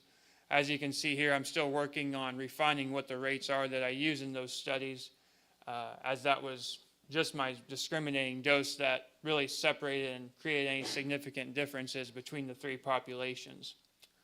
I always get asked if we're going to be utilizing any other group 15 active ingredients in this research, and the answer is definitely yes to that. We're going to see in a variety of the populations that we brought in if these results are similar with other group 15 active ingredients. And like I mentioned earlier, we'll want to take our populations and pass them on to Dr. Trayl's lab for them to look at the potential for cross resistance. So in conclusion today, like I've mentioned, water hemp resistance to group 15 herbicides is certainly suspected to be in more populations than we have confirmed at the moment. And we are very excited moving forward with the potential for future residual research that we can do in our greenhouse at the university. And like I showed there at the end, the frequency of resistance may be impacted in a very short time frame when there's a lack of utilization of group 15 herbicides, when we have practices like double cropping. But of course, we're still looking into why those results showed up. So as I wrap up here, I just want to thank the Illinois Soybean Association for providing the funding for this project and making my master's possible, as well as anyone who provided the public submissions in the project. And I want to thank all of the members of the university's herbicide evaluation office that made it possible to cover the entire portion of the state that we had. And I'd like to thank Isabel Worley of Dr. Trayl's lab that provided me with that resistant CHR seed that I mentioned as our known resistant population. And with that, I believe Logan will be coming back up here, and either one of us can take questions related to either presentation.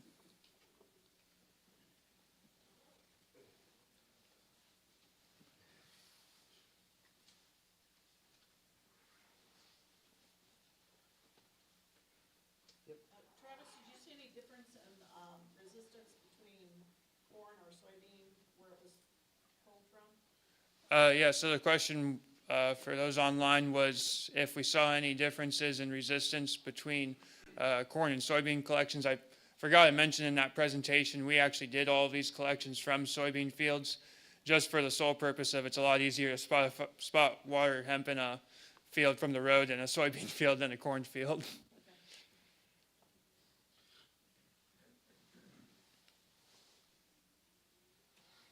Yeah. Logan, did you do any Saltro testing along with the iLevo or just the iLevo? Not in this study, I haven't. We have had in other early planted soybean studies, but not like, I guess, just looking at crop injury from them. But if we had seen, I would have jotted it down or whatever, but not specifically for that, so. Oh,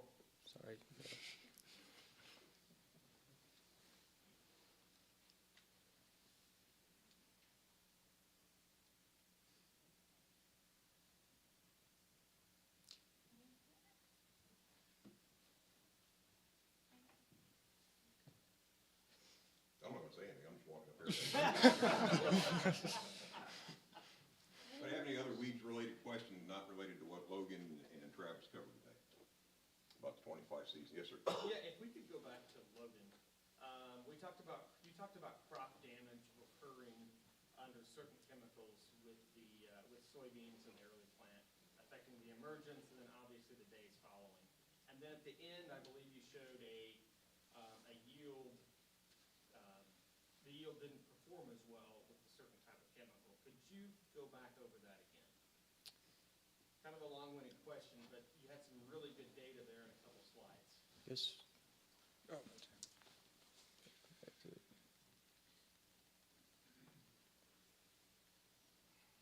Was it this slide here you're referring to? It had conventional on bottom and the other one. Could you walk us through that one more time? Yeah, so the question was just to walk through this table here. And so this table is just showing the interaction between planting date and SDS treatment and the effect on soybean yield.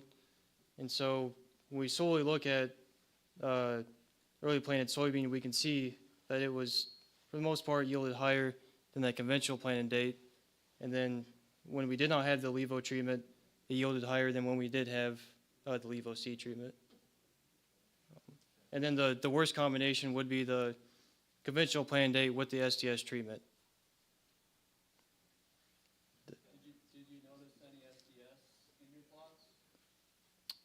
No, so the question was, did we notice any SDS in our plots? And we did not see any sudden death syndrome. And to our knowledge, there was no history of SDS in the field. So that would be another thing to take into consideration when choosing seed variety or seed treatment. Just remember, this is 1 year, and only 1 year so far, so the plan is to repeat this study here in 2025.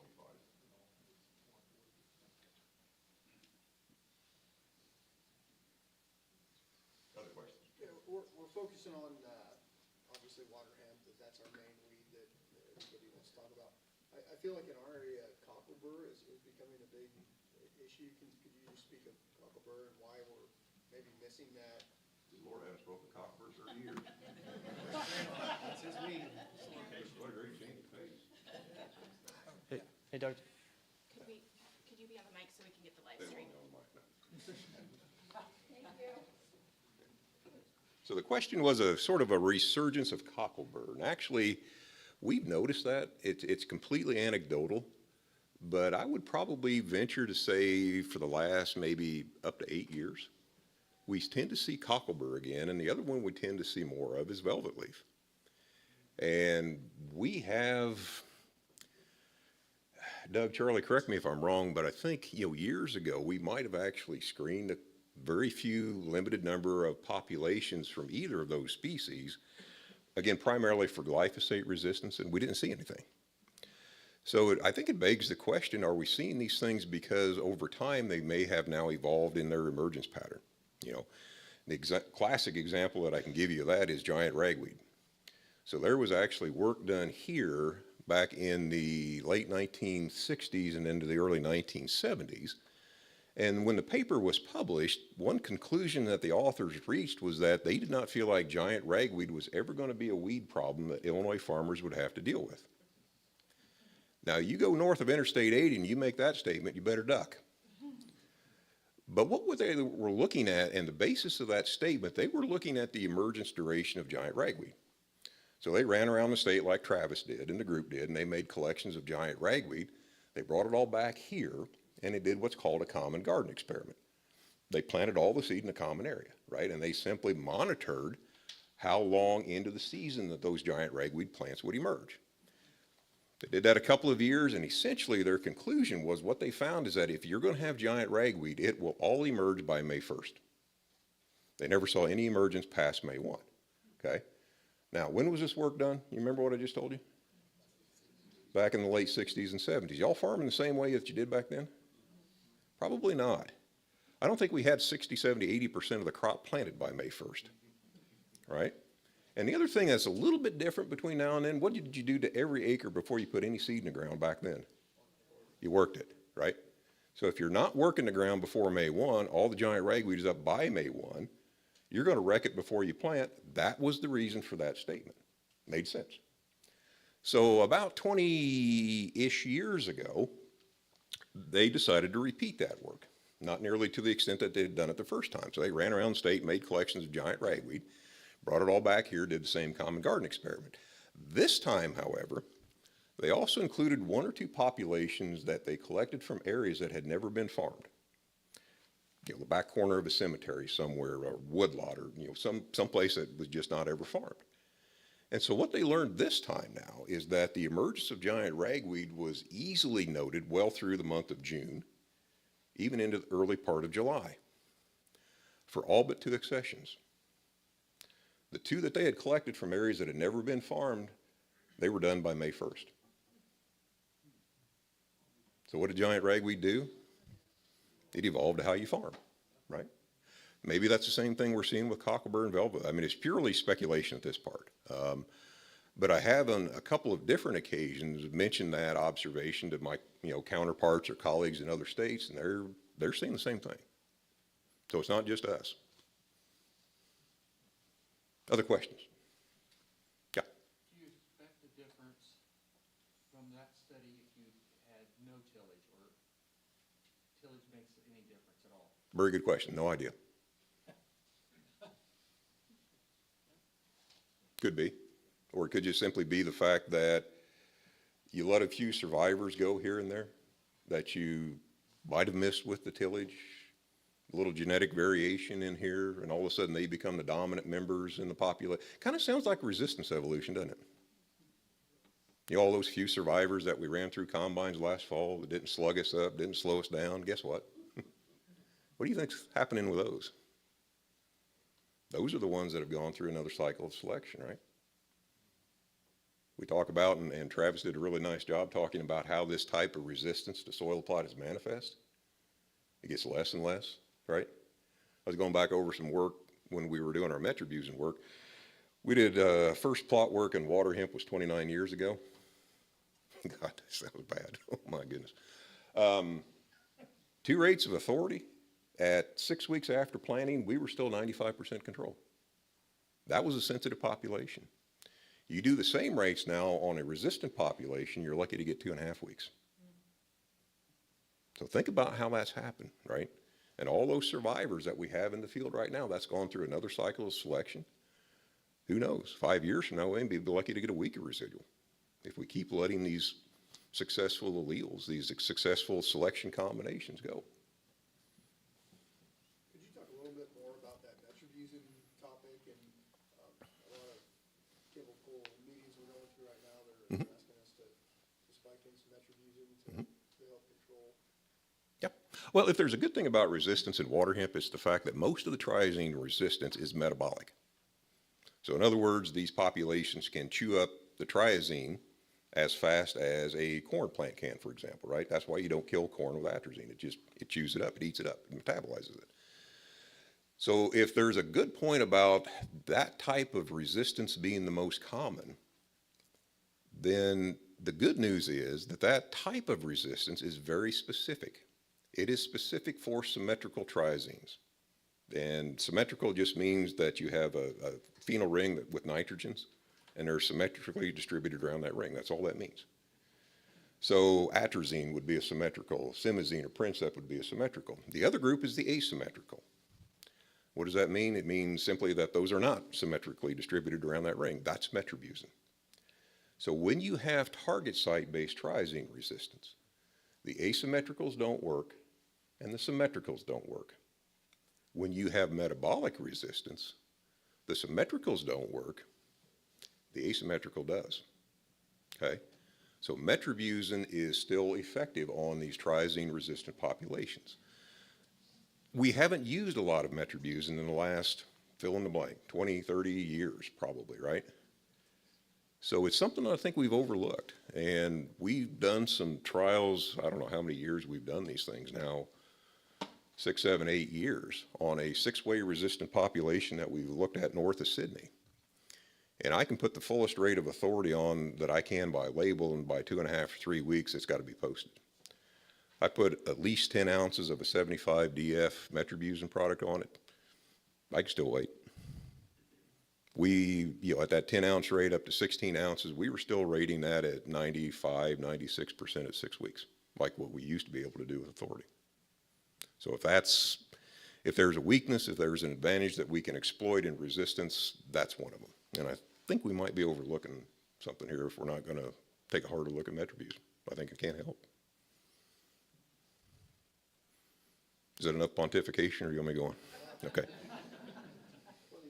Plenty deep? All right. Okay. Any last questions real quick? Will that new Bear product do anything? Will that new Bear product do anything? What new Bear product is that? I don't know what's out yet, but it's coming. It does some interesting things. How's that? Yeah, some activity, yeah. I think she said we got to stop, so I better get off.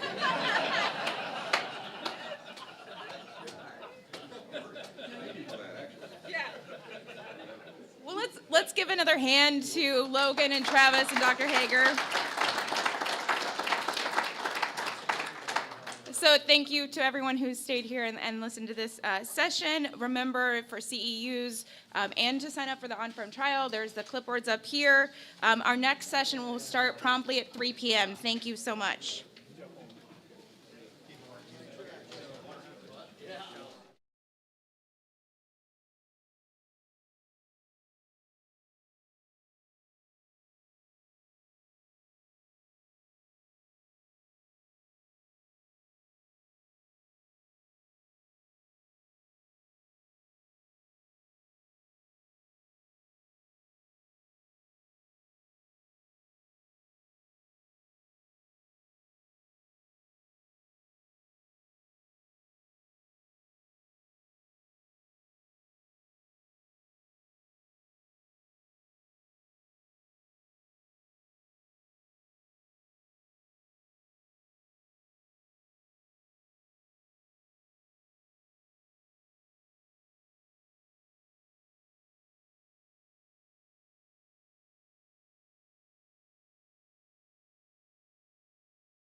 Go ahead and have seats. We're going to go ahead and get started with the 3 o'clock session.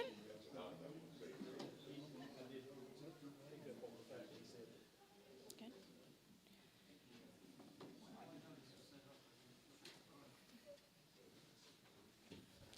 All right, so thank you to everyone who stayed for the third presentation in the research breakout room. I am Dr. Stacy Zuber. I'm the research data scientist with the Illinois Soybean Association, and thank you again for staying for this session. Today's presentation is going to highlight a Illinois Soybean Checkoff funded project that's focused on soybean sustainability metrics, including some preliminary results from field trials conducted across the state of Illinois. So again, housekeeping details, if you need CEUs for CCA credits and or want to sign up for the on-farm trial network, those clipboards are up here. This session is being live streamed on the Field Advisor YouTube channel, so feel free to share the link with anyone who's interested. So now I'm going to go ahead and introduce our speaker. Dr. Andrew Margenot is a soil scientist and associate professor at the University of Illinois Urbana-Champaign. He joined the Illinois agricultural community in 2017 and currently leads a research team of over 40 members studying biogeochemistry across Illinois and the broader north central U.S. region. His research focuses on phosphorus management, soil health, and carbon crediting with the aim of promoting efficient nutrient use to enhance crop productivity while supporting environmental quality. So please join me in welcoming Dr. Margenot. Thank you.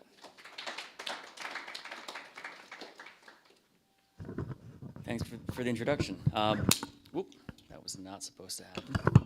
Alrighty, so I'm Andrew, and I'm here to share with you some results of the halfway point of a 4-season-long multi-site project funded by ISA.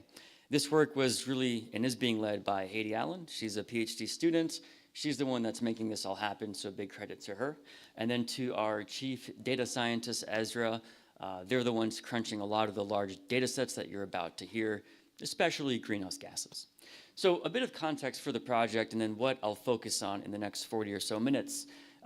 This project is focused on understanding in a one-stop shop these different non-yield components that increasingly lots of soybean buyers care about. These are consumers, importers in places like Japan, South Korea, and the EU, where they want to know more about the soybeans from the US. What's the carbon footprint? What's the water quality use efficiency, or what's the water footprint? And then there's also questions that we get from our own producers on soil health. Things like, what's the best soil health test? Does it make sense economically to test for soil health by year 2, by year 3, following a cover crop? Things like this. So we're trying to understand once and for all across 3 different regions of this state answers to all these questions. We call this then, as a result, the benchmarking project, just giving benchmark data. Benchmarks are basically the minimum amount of data to inform decision making, and that's what we're hoping to do with this project. So we're halfway through, meaning we're 2 seasons in. That's 1 full crop rotation. We've got 2 types. And the basic questions that we want to answer in today's talk is, do we see responses that we would expect if we're doing things like no tillage versus cover cropping versus not? And specifically across these realms of water quality, soil health, and climate, or let's say carbon credits. Okay, so that's the overarching goal, is to understand this one-stop shop, how these things all connect. And the rationale, as I mentioned, is that there's increasing demand by consumers, but also by some producers on how do I get through things like soil health? What's the best way to measure soil health? I don't think that's going to be easy to answer. It's a tough concept to quantify. Great concept, difficult, tangible science concept. But we're here to try to navigate those soil health tests for producers. Second is to provide the basic data that the ISA can use to talk to potential buyers or future markets. Again, places like South Korea or Japan, the EU, they are increasingly placing a premium on things like the quality of the soybean, environmentally speaking. Third is to understand how soybeans can be used as a leverage point to improve water quality. Basically, corn is kind of a wimp when it comes to practices like cover cropping or no-till. We get yield drags that are appreciable. And soybeans are a bit more robust when it comes to those same practices that we know will deliver benefits to lower nutrient losses. So soybeans offer a way to enter into the crop rotation to decrease nitrate, decrease P losses. And fourth, and this I think has been less popular, but it's still there, it really exploded in 2020, carbon markets, both public, meaning the US government, USDA, but also now private sector. A lot of talk about carbon markets and carbon credits. We get lots of questions from farmers about, is $50 per ton of carbon reasonable? Is this promise of if you do cover crops going to pay for itself via the carbon credit? And so we don't really have great data to answer these questions across different conditions of soybean production in the state. So we're trying to give the basic data to benchmark answers and let ISA and farmers, agronomists, et cetera, do what they will with it.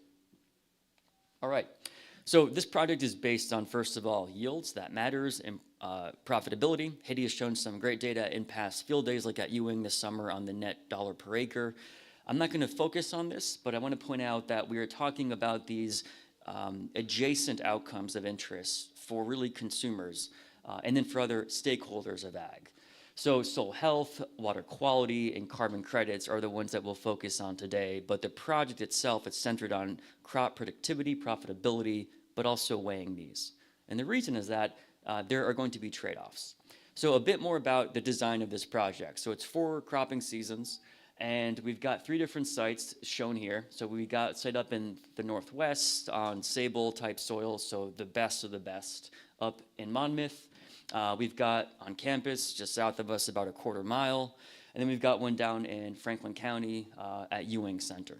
And so at each of these sites, we have corn, soybean, and we also began all these rotations in the soybean phase. So that way we can account for the inter-year effects and intra-year. So in some studies, if you go corn, soybean, but it's corn in year 1, and then there's soybean in year 2, you don't know if there's a change in yield response because of the weather or because it was the soybean or the corn phase. So we've got both phases present at and so then at these sites on campus and down south, we've also got a corn double crop system where we double crop wheat with soybeans. That's not up north because from what I've heard, it's a little bit riskier to try that double crop, although I hear folks up in Kankakee are pulling it off, even up in Will County. So we've got 2 rotations, each phase of each rotation present each year. And then for each of these different combinations, we have 4 replicated treatments with 5 reps. And these are the full factorial combination of till by a chisel, and no till, with a cover or no cover crop. So we've got 4 treatments. These are pretty basic, but that's kind of the point that we're trying to benchmark these outcomes. It's hard to measure all the things if you have 25 treatments. So pretty simple design, but the value I think lies in the comprehensiveness of the outcomes and then in this geographic spread. So this is the design of the study. And to give you a sense of how much work this is and what keeps Haiti busy, and a team of technicians, there's about 5 other people that work on this, is across these sites we have 200 plots. If you do all the reps, all the sites, all the phases, so 200 plots total. And to measure soil health, we measure this at pre-plant and at after harvest. So that's twice a year, every 6 months. And we run a suite of soil health tests. We also do leaching. We estimate leaching with lysimeters. That's every 6 months. It's off season, so after harvest, before planting, and then in season. And then we've got the carbon credits, which is every week. Every single week, at minimum, we have to measure greenhouse gases. Soils emit gases. They're basically burping. They're exhaling. And to really measure carbon credits with confidence, which is not done by industry too much, you have to measure the greenhouse gas fluxes coming out. And that's weekly. So that's where a lot of the work comes down. And yields, of course, are yearly, or for the double crop wheat soybean system, well, twice a year. So that's the magnitude of this effort. Now, I mentioned trade-offs a couple of slides ago. One of the goals that we have as researchers is to do the high-risk stuff where we want to find out the bad trade-offs, where we get a lose-lose, where yields might go down and so do these outcomes of interest. And our job is to identify trade-offs where you might win one and lose on one. And then, of course, there's the win-wins, where you win on all accounts. And so you might think that there are some trade-offs in some of these different outcomes. Now, the net profitability depends. If buyers are offering a pretty high price per ton of carbon, it might be okay to suffer a 5-bushel yield drag if you make that up with a very high carbon price, for example. Same goes for soil health. If the eventual benefits of soil health to yield down the road outstrip the short-term post-adoption drags, so too that might play off. So these trade-offs are a function of time and of markets. They're pretty dynamic trade-offs. So they're going to depend by place as well. This is an example one, perhaps the most popular one that we hear about is that at $25 per ton of carbon, it doesn't really pay to do the practice to build that ton of carbon. In Australia, they're offering farmers about 150 USD per ton of carbon, 150. We're seeing numbers maybe 50 to 75 in most US-based private sector markets. So there's a big debate about doing cover crops or no tillage may not pay for the extra cost of things like cover crop seed, et cetera, but also maybe the yield drags in early adoption. So this is a example. As I'm sure that you all have, there are plenty of examples as well of folks using cover crops with great success and getting yield boosts as well. So I'm not ragging here on the cover crops. But the goal here again is the trade-offs. And again, these are going to depend on the region. And by region, I mean our 3 sites. If you're on lighter timber soils that are lower in SOM to start with, it stands to reason that you might be able to better build carbon sooner. That's what the science suggests. If you're up on sable soils in the Northwest region, those are so rich in carbon already, it is hard to build more carbon on top of that. That's a prime example of this trade-off favoring the south of the state, where you get maybe yield increases with covers or no-till, and carbon credits that are appreciable, but maybe not so up north. Again, these are examples or hypotheses. And it's also possible that we get wins across the board. There might be some combinations of tillage practices with cover cropping in some parts of the state where you can build soil health, decrease leaching of nitrate, build carbon in a way that's economic and not compromise yields, even increase them. So trade-offs don't always mean that there's a negative, but rather we have to see where there's lose-loses, lose-wins, and win-wins. All right. So our central question is this one in blue, is at this stage, 2 years in, halfway through, one full rotation through, can we detect differences in these outcomes? And today I'll focus on these 3 outcomes of interest: soil health, carbon credits, water quality, and we'll look at soil health from the perspective of 3 different kinds of tests of respiration, enzyme activities, which measure the biology, so to speak, and a new indicator that is quite novel, meaning it wasn't really in existence till about 8 years ago or so commercially, of active carbon.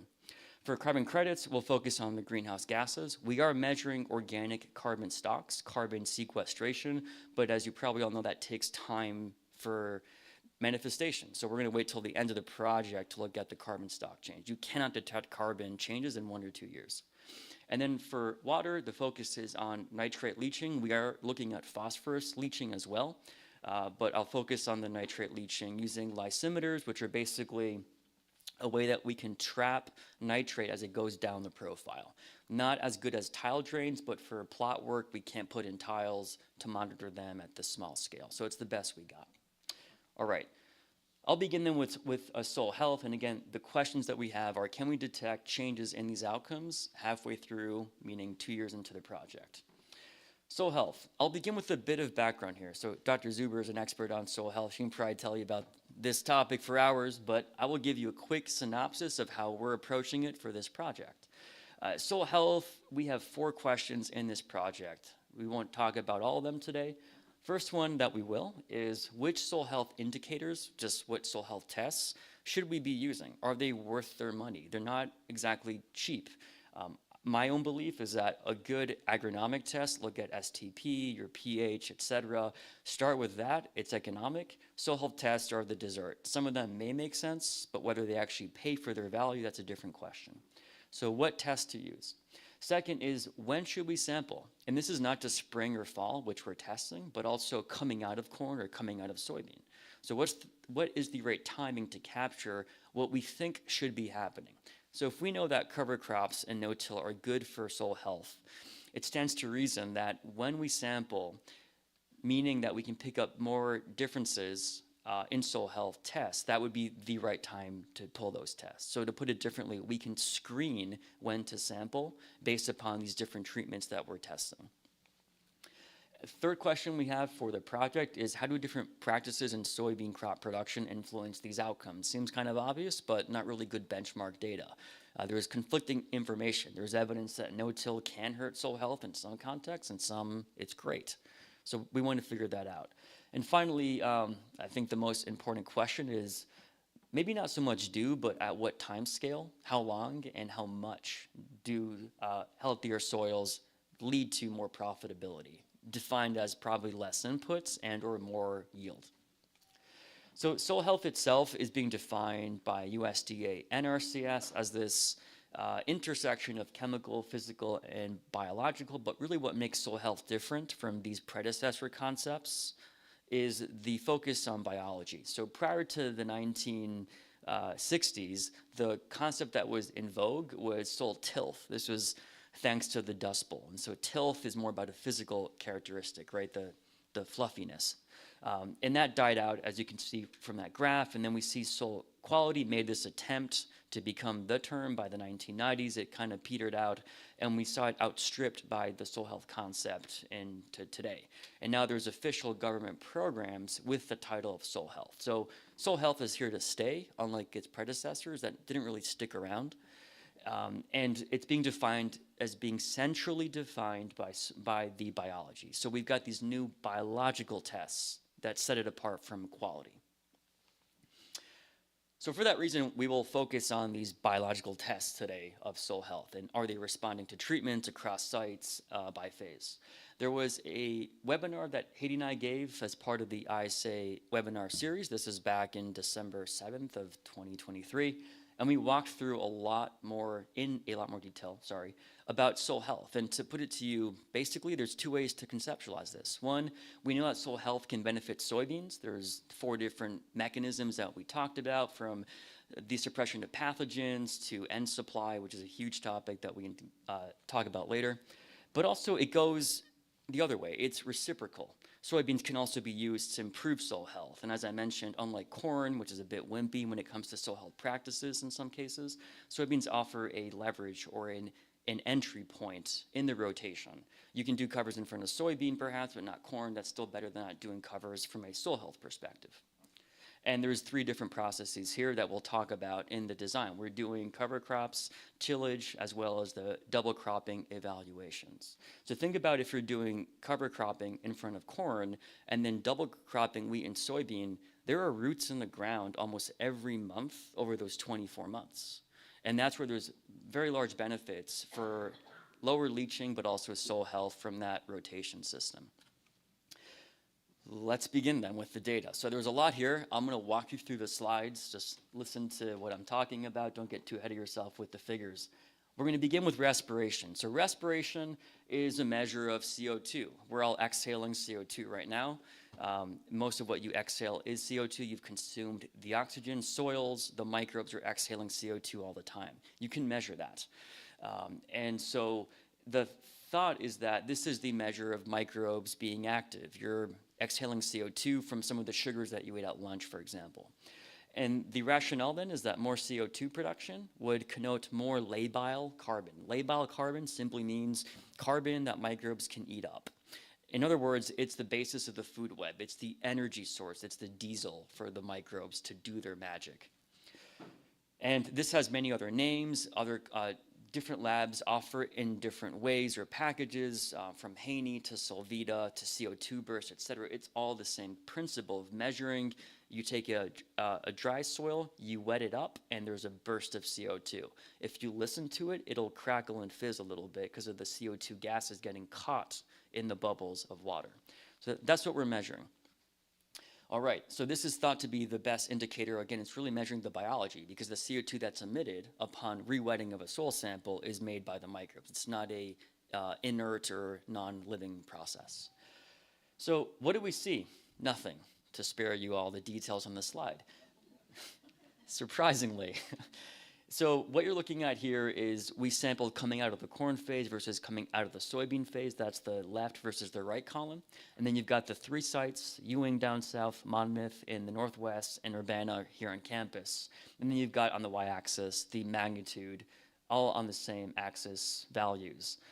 So if you see different treatments having the same letter shared, that's a stats way of showing that there's no difference. So these are all letter A's, which means that there's no difference statistically, and the values don't really oscillate very much. We see some things like there's more CO2 sometimes at Monmouth than at Urbana, but they're overall surprisingly similar, given that there's a big difference in total organic matter across these sites. So that was unexpected to us. And then you've got these different treatments where you go across the soil health gradient of treatments, where you go from covers with no-till on the left all the way to no cover and chisel till on the right. Even down south where the chisel till in Ewing is really not a great idea for those soil types and those slopes, but we're doing it. So across these gradients of soil health practices, after 2 full years, nothing is responding respiration-wise. So my takeaway here is that it's probably not a good soil health test to invest in. Any guesses what this costs at most labs, at most commercial labs, this test? Or if you know what it costs? 20? I've seen it as high as 45. Yeah. So pretty expensive, right? And there's not a whole lot of value because we know that doing covers and no-till for 2 years is probably a good thing. You're double cropping wheat with soybean and with covers. You've got roots in the ground for 24 months of those 2 years versus not so much, maybe half of those months. And the respiration test is not picking up on that difference. So if we assume that this is the better soil health practice than this one, this is not the test for us. It's not worth the investment after 2 years. So note that point is that maybe after 2 more years, we'll see a difference. All right.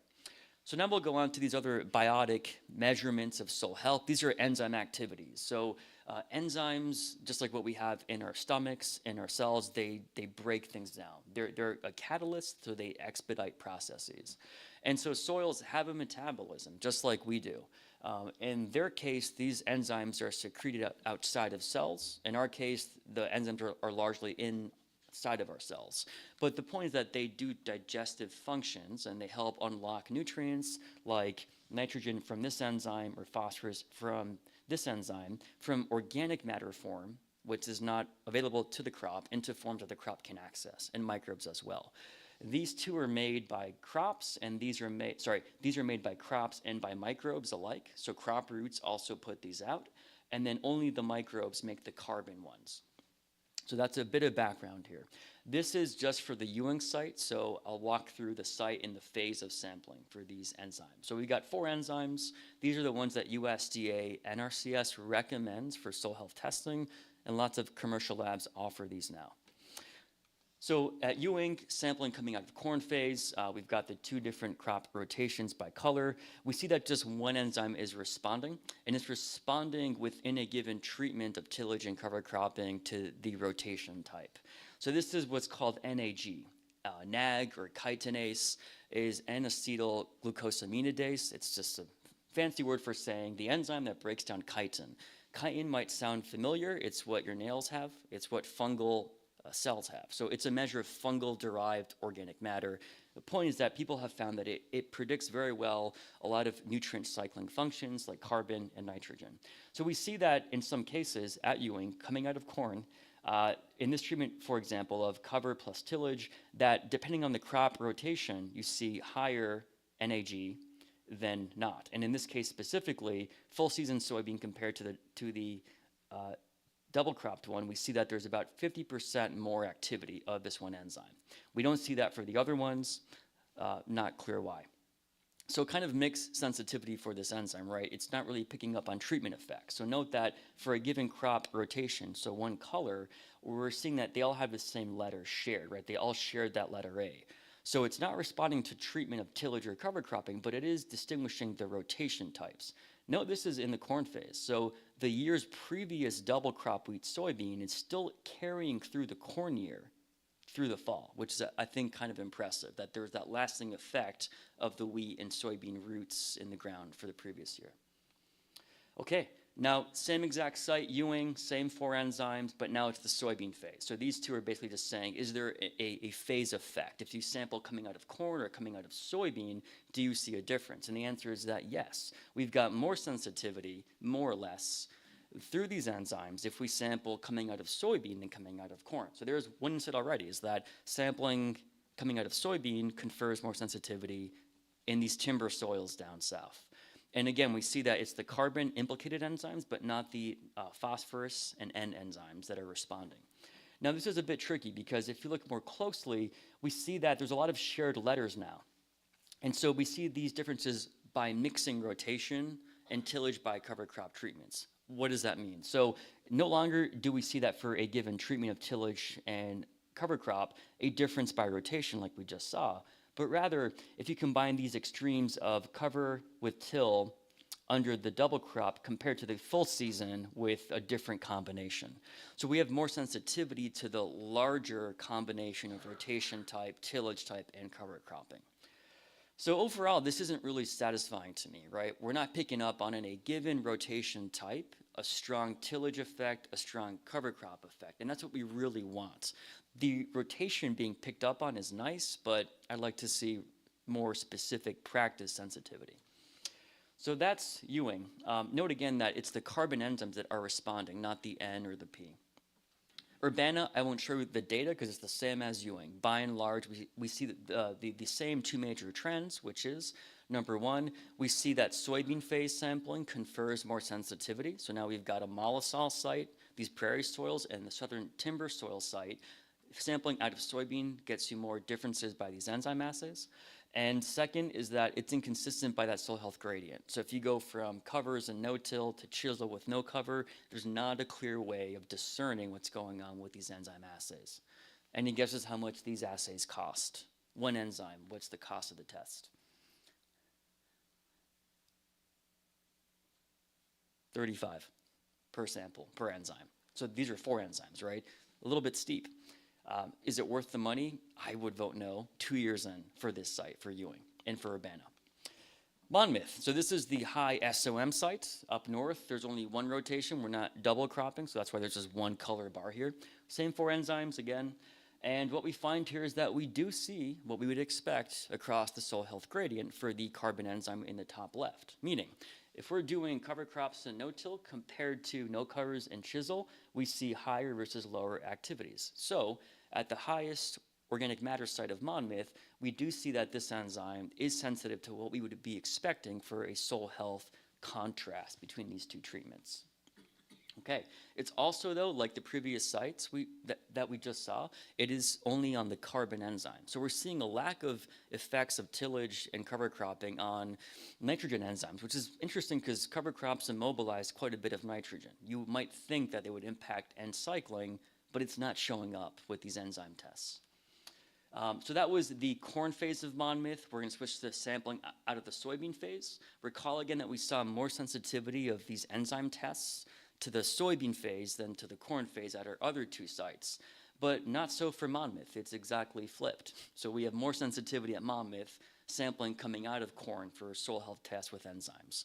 So this is the problem of it perhaps. It's hard to generalize when to sample phase-wise. So here what we find is that there's no response of any of our treatments or these enzymes in the soybean phase at Monmouth. Enzymes don't pick up on the soil health gradient of practices. Okay, and the phase effects, as we just saw, are opposite to those of Ewing. So you might be asking, well, why is this? We're working on it, is the short answer.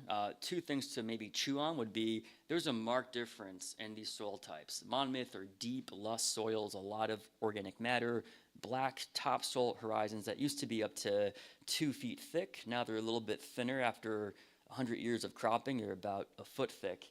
But there's a lot more organic matter at Monmouth.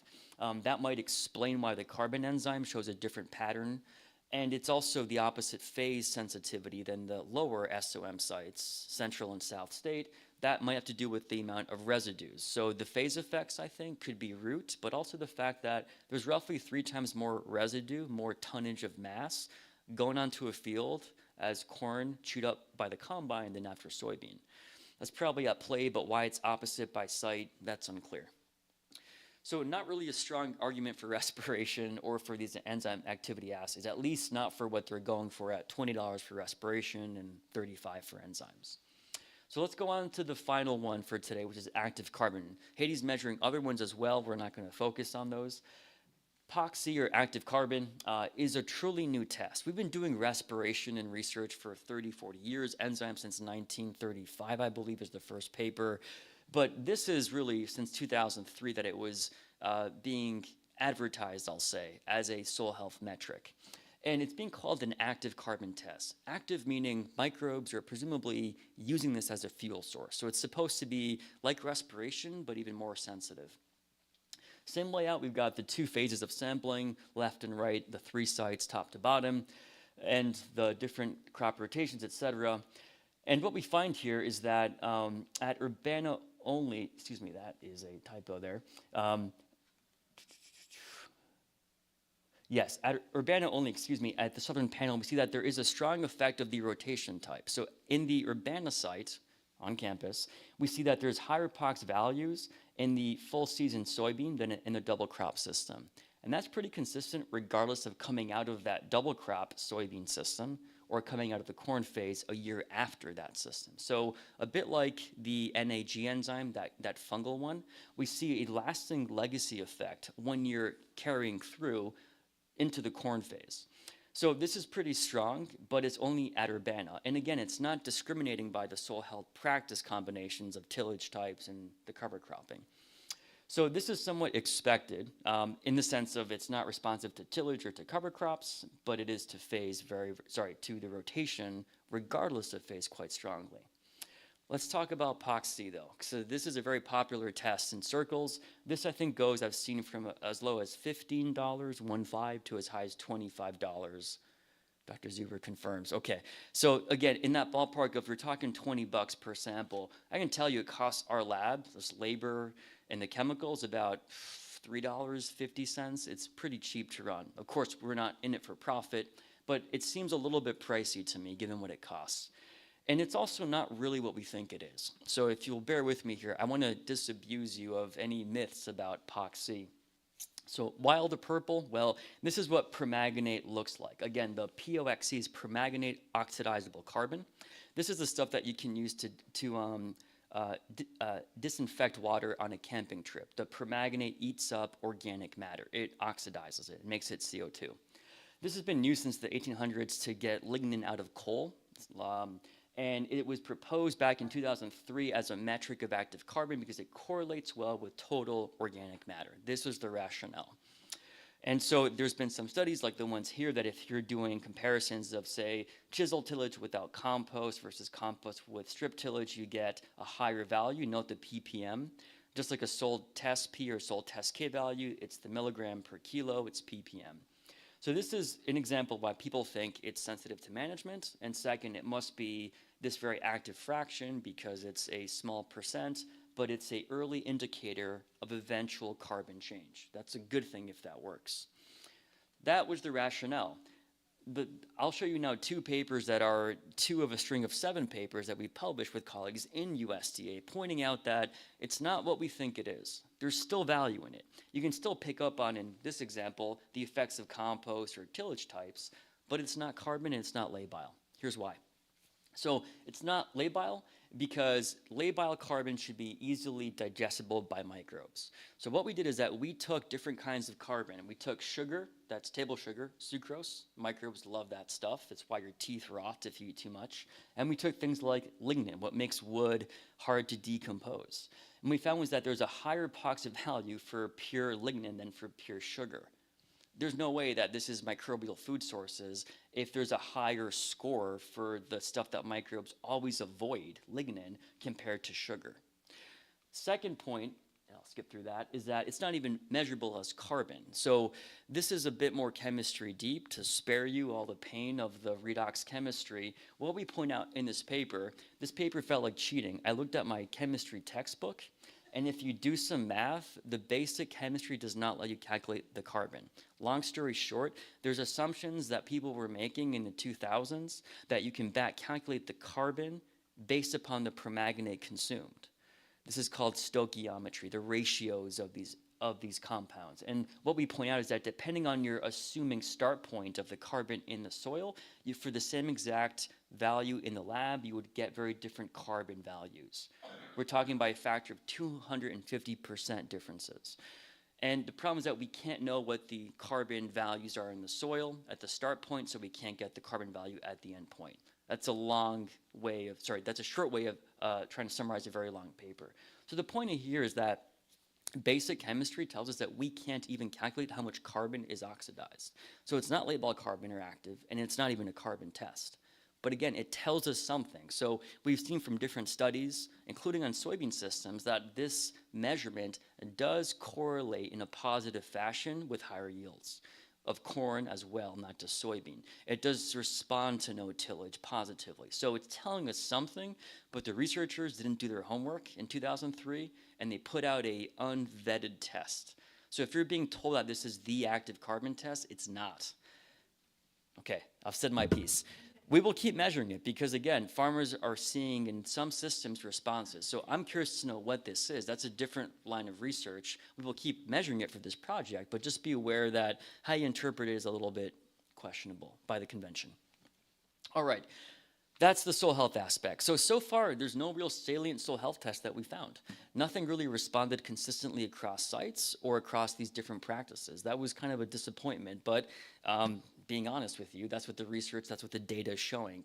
So it's probably not worth spending money on soil health tests 2 years in to a practice change. At least these tests are not going to pick up on many differences. Water quality, though, responds very quickly. So let's talk about that. This is nitrate leaching. We estimate this by lysimeters. We bury these about 2 feet down, and it traps nitrate that's moving downward. So is it as deep as a tile at 3 foot? Not quite, but it's the best that we can get without tiles in place at these sites. So we've got the same setup here. We've got the off-season and the in-season. So off-season would be after we take off the crop and before we plant. And then in-season is when the crop is growing. And a lot of folks just look at off-season, the brown gap of cropping systems. We think it's good to look at the full season of losses. And we've got our 3 sites here again. And this is the kilo event per hectare, roughly it's pound per acre, roughly. So this is going to be in the soybean crop year. And what we see here is that, this is a common theme, there's no consistent across-site effect of covers by tillage as that soil health gradient. But we are seeing effects of rotation and cover crops in some sites on nitrate leaching, as you'd expect. So what we see is that, surprisingly, when we're growing the wheat with the double crop here at Ewing and at Urbana, at Ewing we see that there's much higher nitrate leaching. The off-season would be when the wheat is growing. It's not really off-season for wheat. We think this is the end application that was made for the wheat that's being lost. It's about 10% of the application, roughly, is being leached. And then, but what's interesting is that in the ensuing soybean double crop, we find that there's lower nitrate leaching in the double crop soybean than in the full season soybean. So we get more nitrate leaching up front in the wheat phase of the double crop, but then less on the back end. The net outcome, though, is more net leaching when we double crop at Ewing over the past 2 years. At Urbana, we don't really see that as strongly. In fact, we see that there's more losses from the full season soybean. So it's a very southern state specific finding at this one site. Could be that these soils are very different. These are fragipan soils. The water sits high, perched on that fragipan. And I think there might be some funny business going on because with the fragipans, you tend to saturate soils more, and that favors more end losses. That's a speculation here, but something going on about soil types that's different at Ewing. Now, if we hone in here, that's what we just saw. Urbana is quite different. There's no difference in end leaching, regardless of whether you've got a cover crop in the off-season or a wheat crop. That was kind of a surprise to us. But it could be that we've got more organic matter. Look at how much higher those, look at the values of the nitrate loads. If we look at Urbana without a cover crop, it's about 12 or so pounds of M per acre. But at Ewing, without a cover crop, it's about 1 or 2. There's more organic matter at Urbana and at Monmouth, look at that, that can mineralize, make ammonium, nitrify to nitrate. So this is natural background organic matter becoming nitrate and being lost. These are the arguments for doing cover crops. Now, we don't see an effect, surprisingly, coming out of the soybean phase on nitrate leaching, but we do some cases for corn in season. So now we're going to switch out to the corn crop year. Now, this is, again, the corn crop year versus the soybean year. You can kind of, if I go back and forth, you can see how things switch. And the first thing that comes to mind is that there's no clear effective covers across all the sites, but we do see them in some sites. So the first observation here is that this is the corn following the previous year's double crop soybean. We still see higher losses at Ewing from that double crop soybean wheat. There's something about soybean and wheat double cropping in the southern side that is leading to more N losses.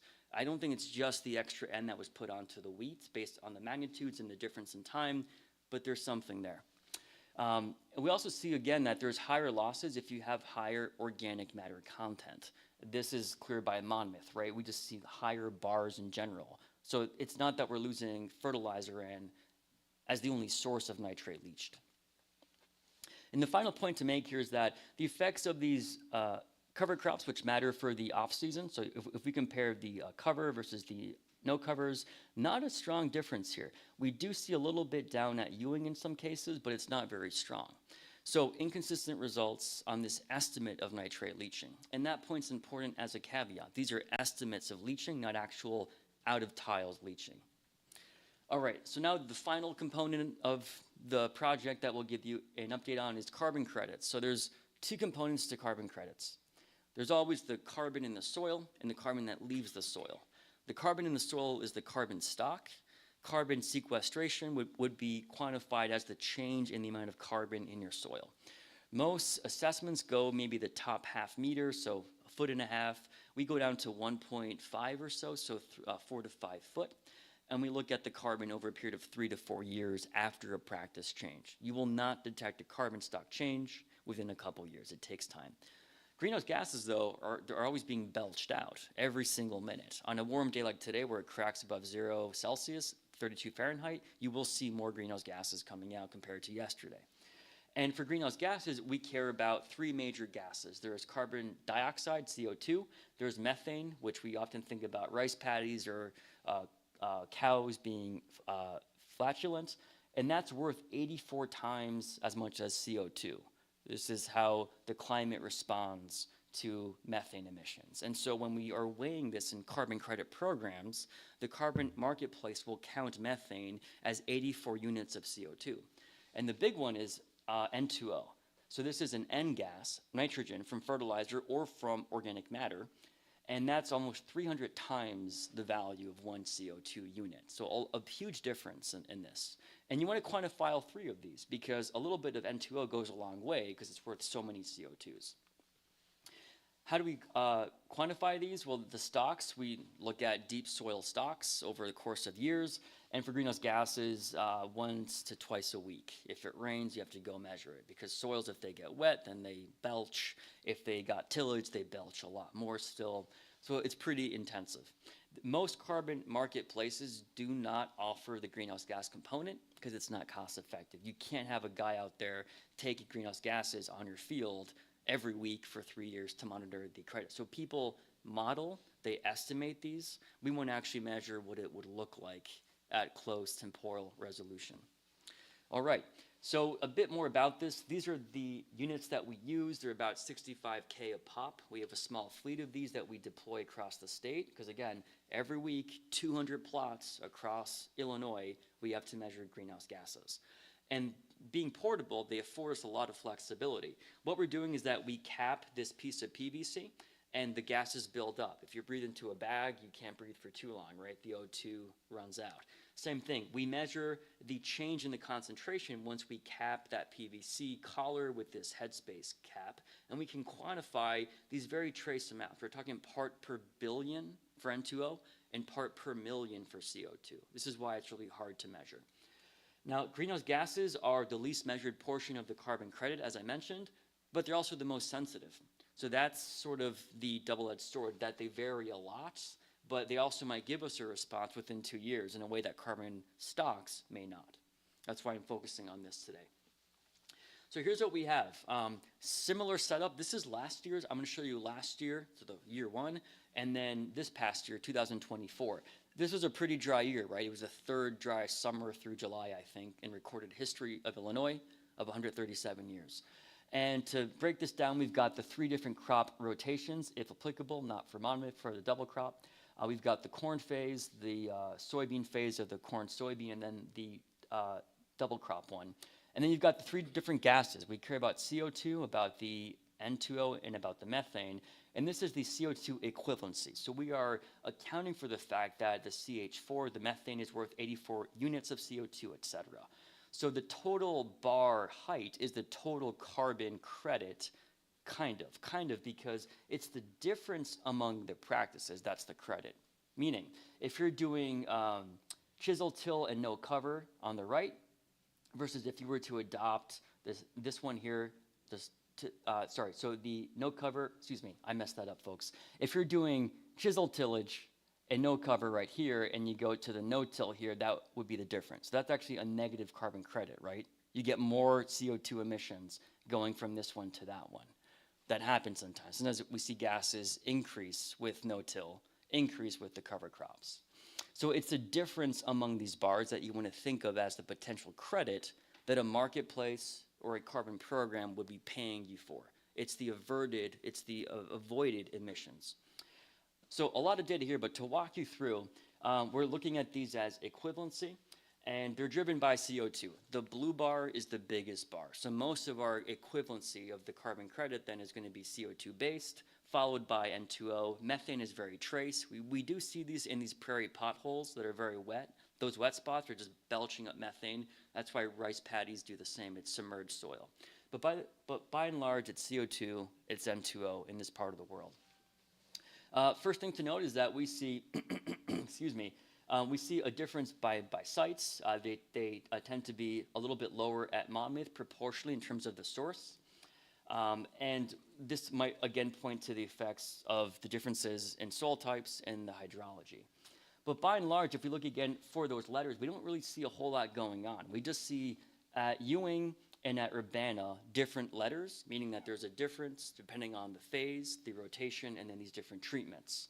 And so if we've got cover with chisel till here, we've got higher emissions compared to these ones with A, which would be cover with no till. So that right there, if you compare these 2 treatments at Urbana, this mitigation, you're going from roughly 8,000 pounds per hectare of carbon equivalent. By going from chisel to no-till, you're going down to about 6,000. That's about a 2,000 pounds, so 1 short ton of carbon credit in this site in this year by adopting no-till, as an example of how to read this. But it's inconsistent, right? We don't always see this same trend of it is going to be lower with no-till compared to till, or lower with the cover crop. This kind of makes sense. The cover crop is going to decompose. It's going to be giving off that carbon. So sometimes we see CO2 go up with the cover crop, not go down. It's the no-till that tends to afford more mitigation of greenhouse gases in some cases. So what's the takeaway? When these greenhouse gases differ by these soil health treatments, they tend to be lower for no-tillage. But the when is a big when, because it's a very inconsistent when we see that response. So that was last year. Now we see this past year that we had, which is a more quote-unquote normal year. It wasn't the 3rd dry summer in recorded history. And when you have less water, microbes are less active. So we thought that we would see more greenhouse gases this past year versus 2023, and it was the opposite. That was a little bit unexpected. In any case, we see overall similar trends. So when greenhouse gases differed, they were higher for tillage, chisel tillage compared to no tillage. So that's at least a consistent pattern that we're seeing in this project across sites. We see again that Monmouth does not respond in terms of its greenhouse gas emissions. And note the huge difference by sites in this year compared to last year. So, in 2023, all sites were pretty high. Last year, though, we're almost having a 2 to 3x difference by sites. A lot higher down at Ewing. Those fragipans on which the water table is perched, that sits in wetness, you make a lot more N2O. And look at the N2O in green, a lot higher values at Ewing compared to Urbana, even though there's a lot more nitrogen in the system by virtue of higher organic matter at Urbana. So this is a good point that it's the hydrology and the organic matter plus the N inputs that together determine the amount of N2O being emitted. So a little bit unexpected, but can be explained. I want to focus in on this last year to look at Ewing for a couple of treatments just to show you what this would look like and to ask the question, does this pay for itself? Does a practice being adopted pay for the carbon credit based upon current pricings? So in this one system, this is the double crop system at Ewing last year. If we compare these two treatments of no cover with till versus no cover with no till, that's basically a no cover comparing tillage effects. And that difference there is about the emissions that you would avert. So by switching from chisel to no-till, you decrease the total CO2. That would be about 1,300 kilos of carbon per hectare. It's about 1,200 pounds of carbon per acre, roughly speaking. So that's about 0.6 ton of carbon. You often hear of these carbon credit programs promising that you'll get payments if you do a switch to no-till of $50 based upon $50 per ton, assuming 1 ton per acre per year. I could talk about why there's a lot of issues with this. You don't just build carbon indefinitely in soils, they saturate.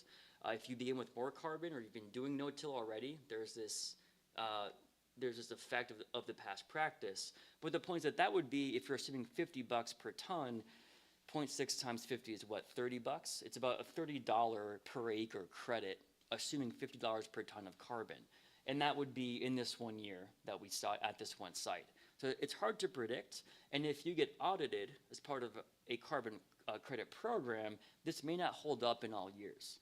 So my point here is that the carbon credits that we can gain from these practices are very site dependent. They're hard to broadly claim, and that they may not really be paying for the extra yield drag or the extra costs in the case of the covered crop. Now, they may have benefits from a crop production and soil health perspective, but the carbon payments, I don't think that they're really high enough to offset the risk. That's my own opinion from this. Again, we're in the second year. This is the greenhouse gas perspective. I think we'll see with more confidence by the end of 4 years, both the organic carbon in the soil and the cumulative greenhouse gases over 4 years, what the outcomes are.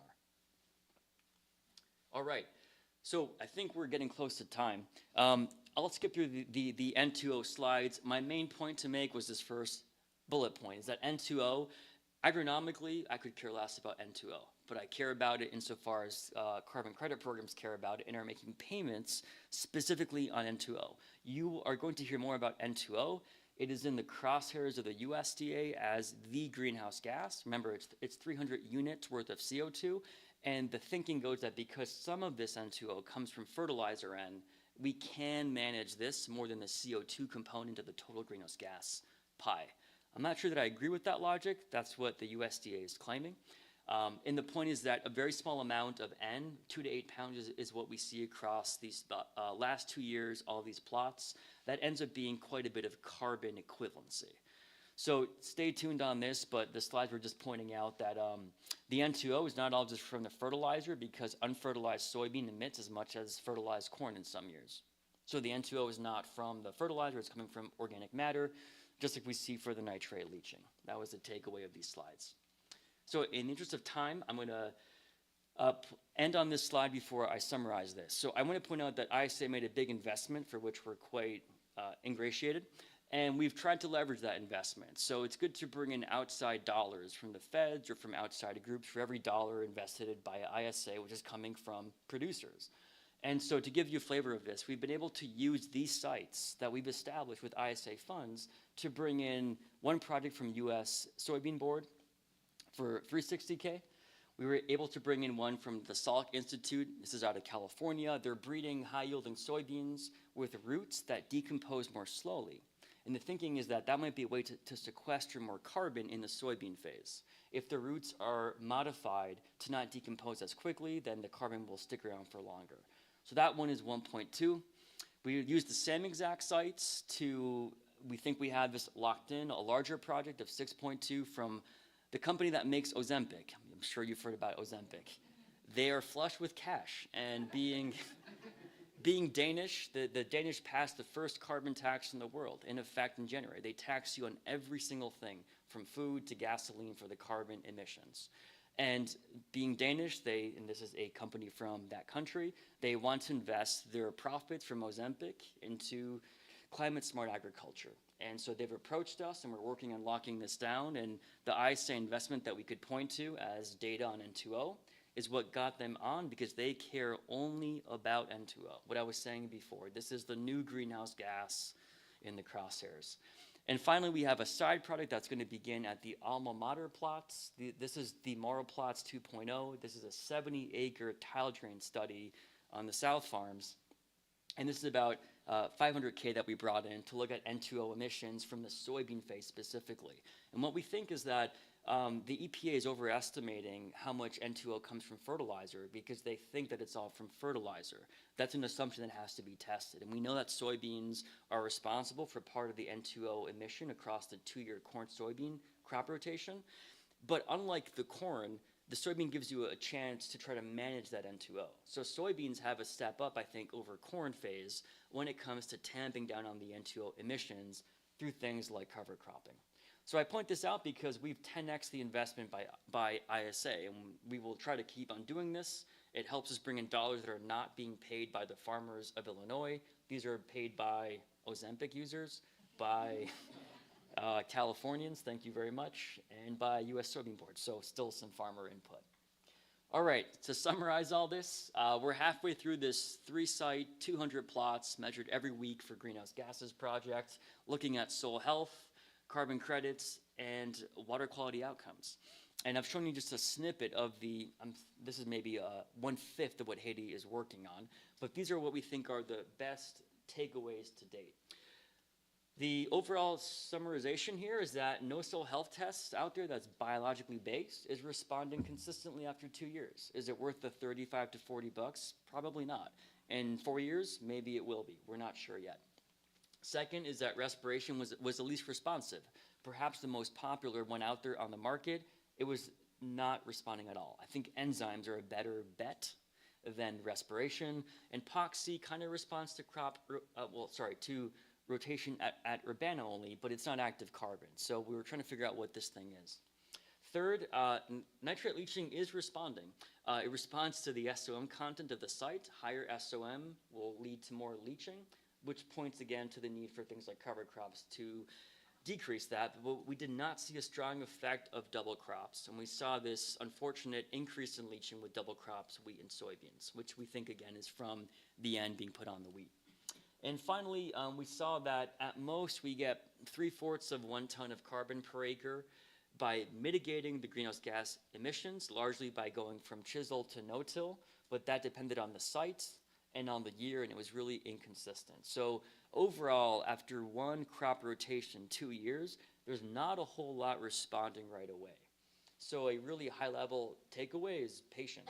These tests, these carbon marketplaces, being commercialized as early response measurements or programs, the data does not really support those working right away. Might take 4 years, we'll find out soon. Alrighty, that's all that I have. Happy to answer any questions, and thanks for your time.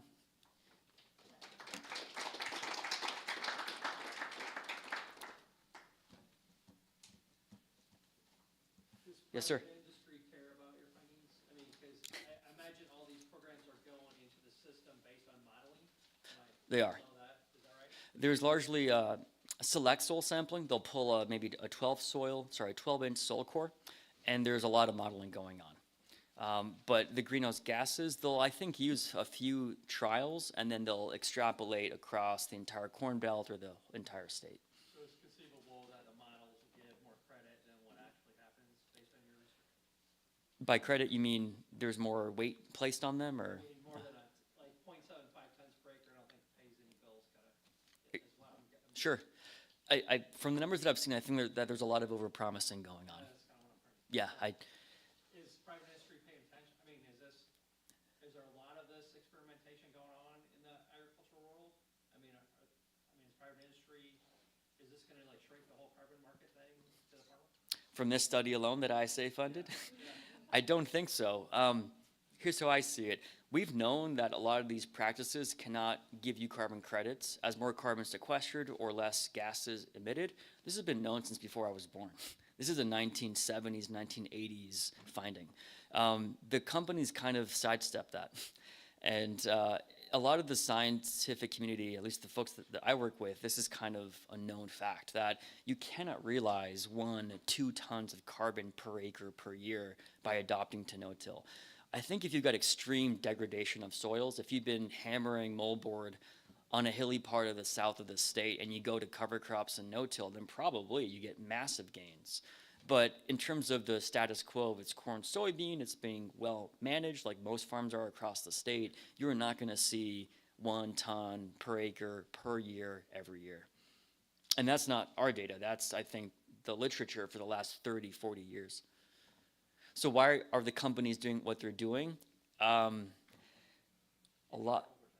There's a lot of investment money being poured into this. And this is out of my league here perhaps, but they're kind of too big to fail with all this VC money being pumped in. So the thought is that it's a bubble. They're going to make it private sector and they need the feds to give carbon an artificial price and then you can capitalize on it. And if the bubble bursts, well, they're going to pull out in time. That's the pessimistic view that I've heard from my friends in industry. I'm just a researcher, so I can't speak to that. I'm curious, are folks playing around with carbon marketplaces? Because I've heard that there are some good deals out there. I just haven't really seen any myself. Okay, yeah. In Australia, they're doing it really well. They're paying a lot per carbon ton. What's the difference? I don't know. I think that one is that Is the European market higher than America? I don't know. That's a good question. I think it's higher. It's not hard to beat what we're seeing here.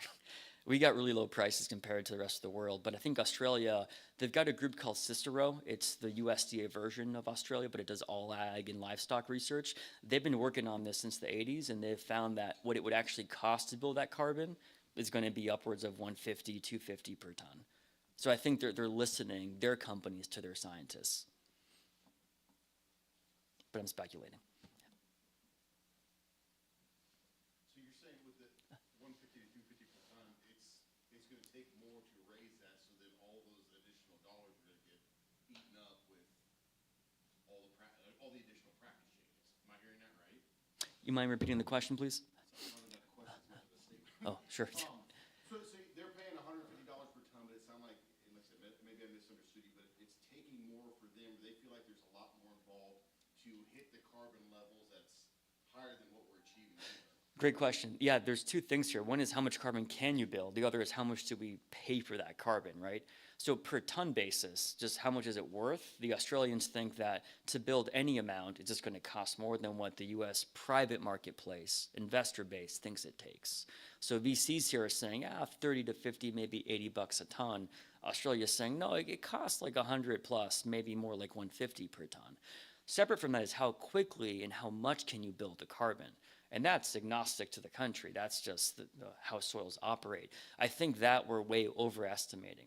But if you're getting $200 a ton, building half a ton per acre is actually not too bad a deal now, right?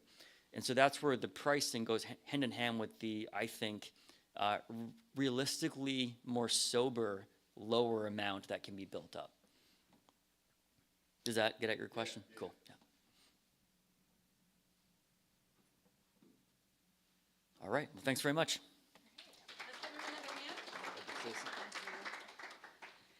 All right, so thank you all for staying for the last session here.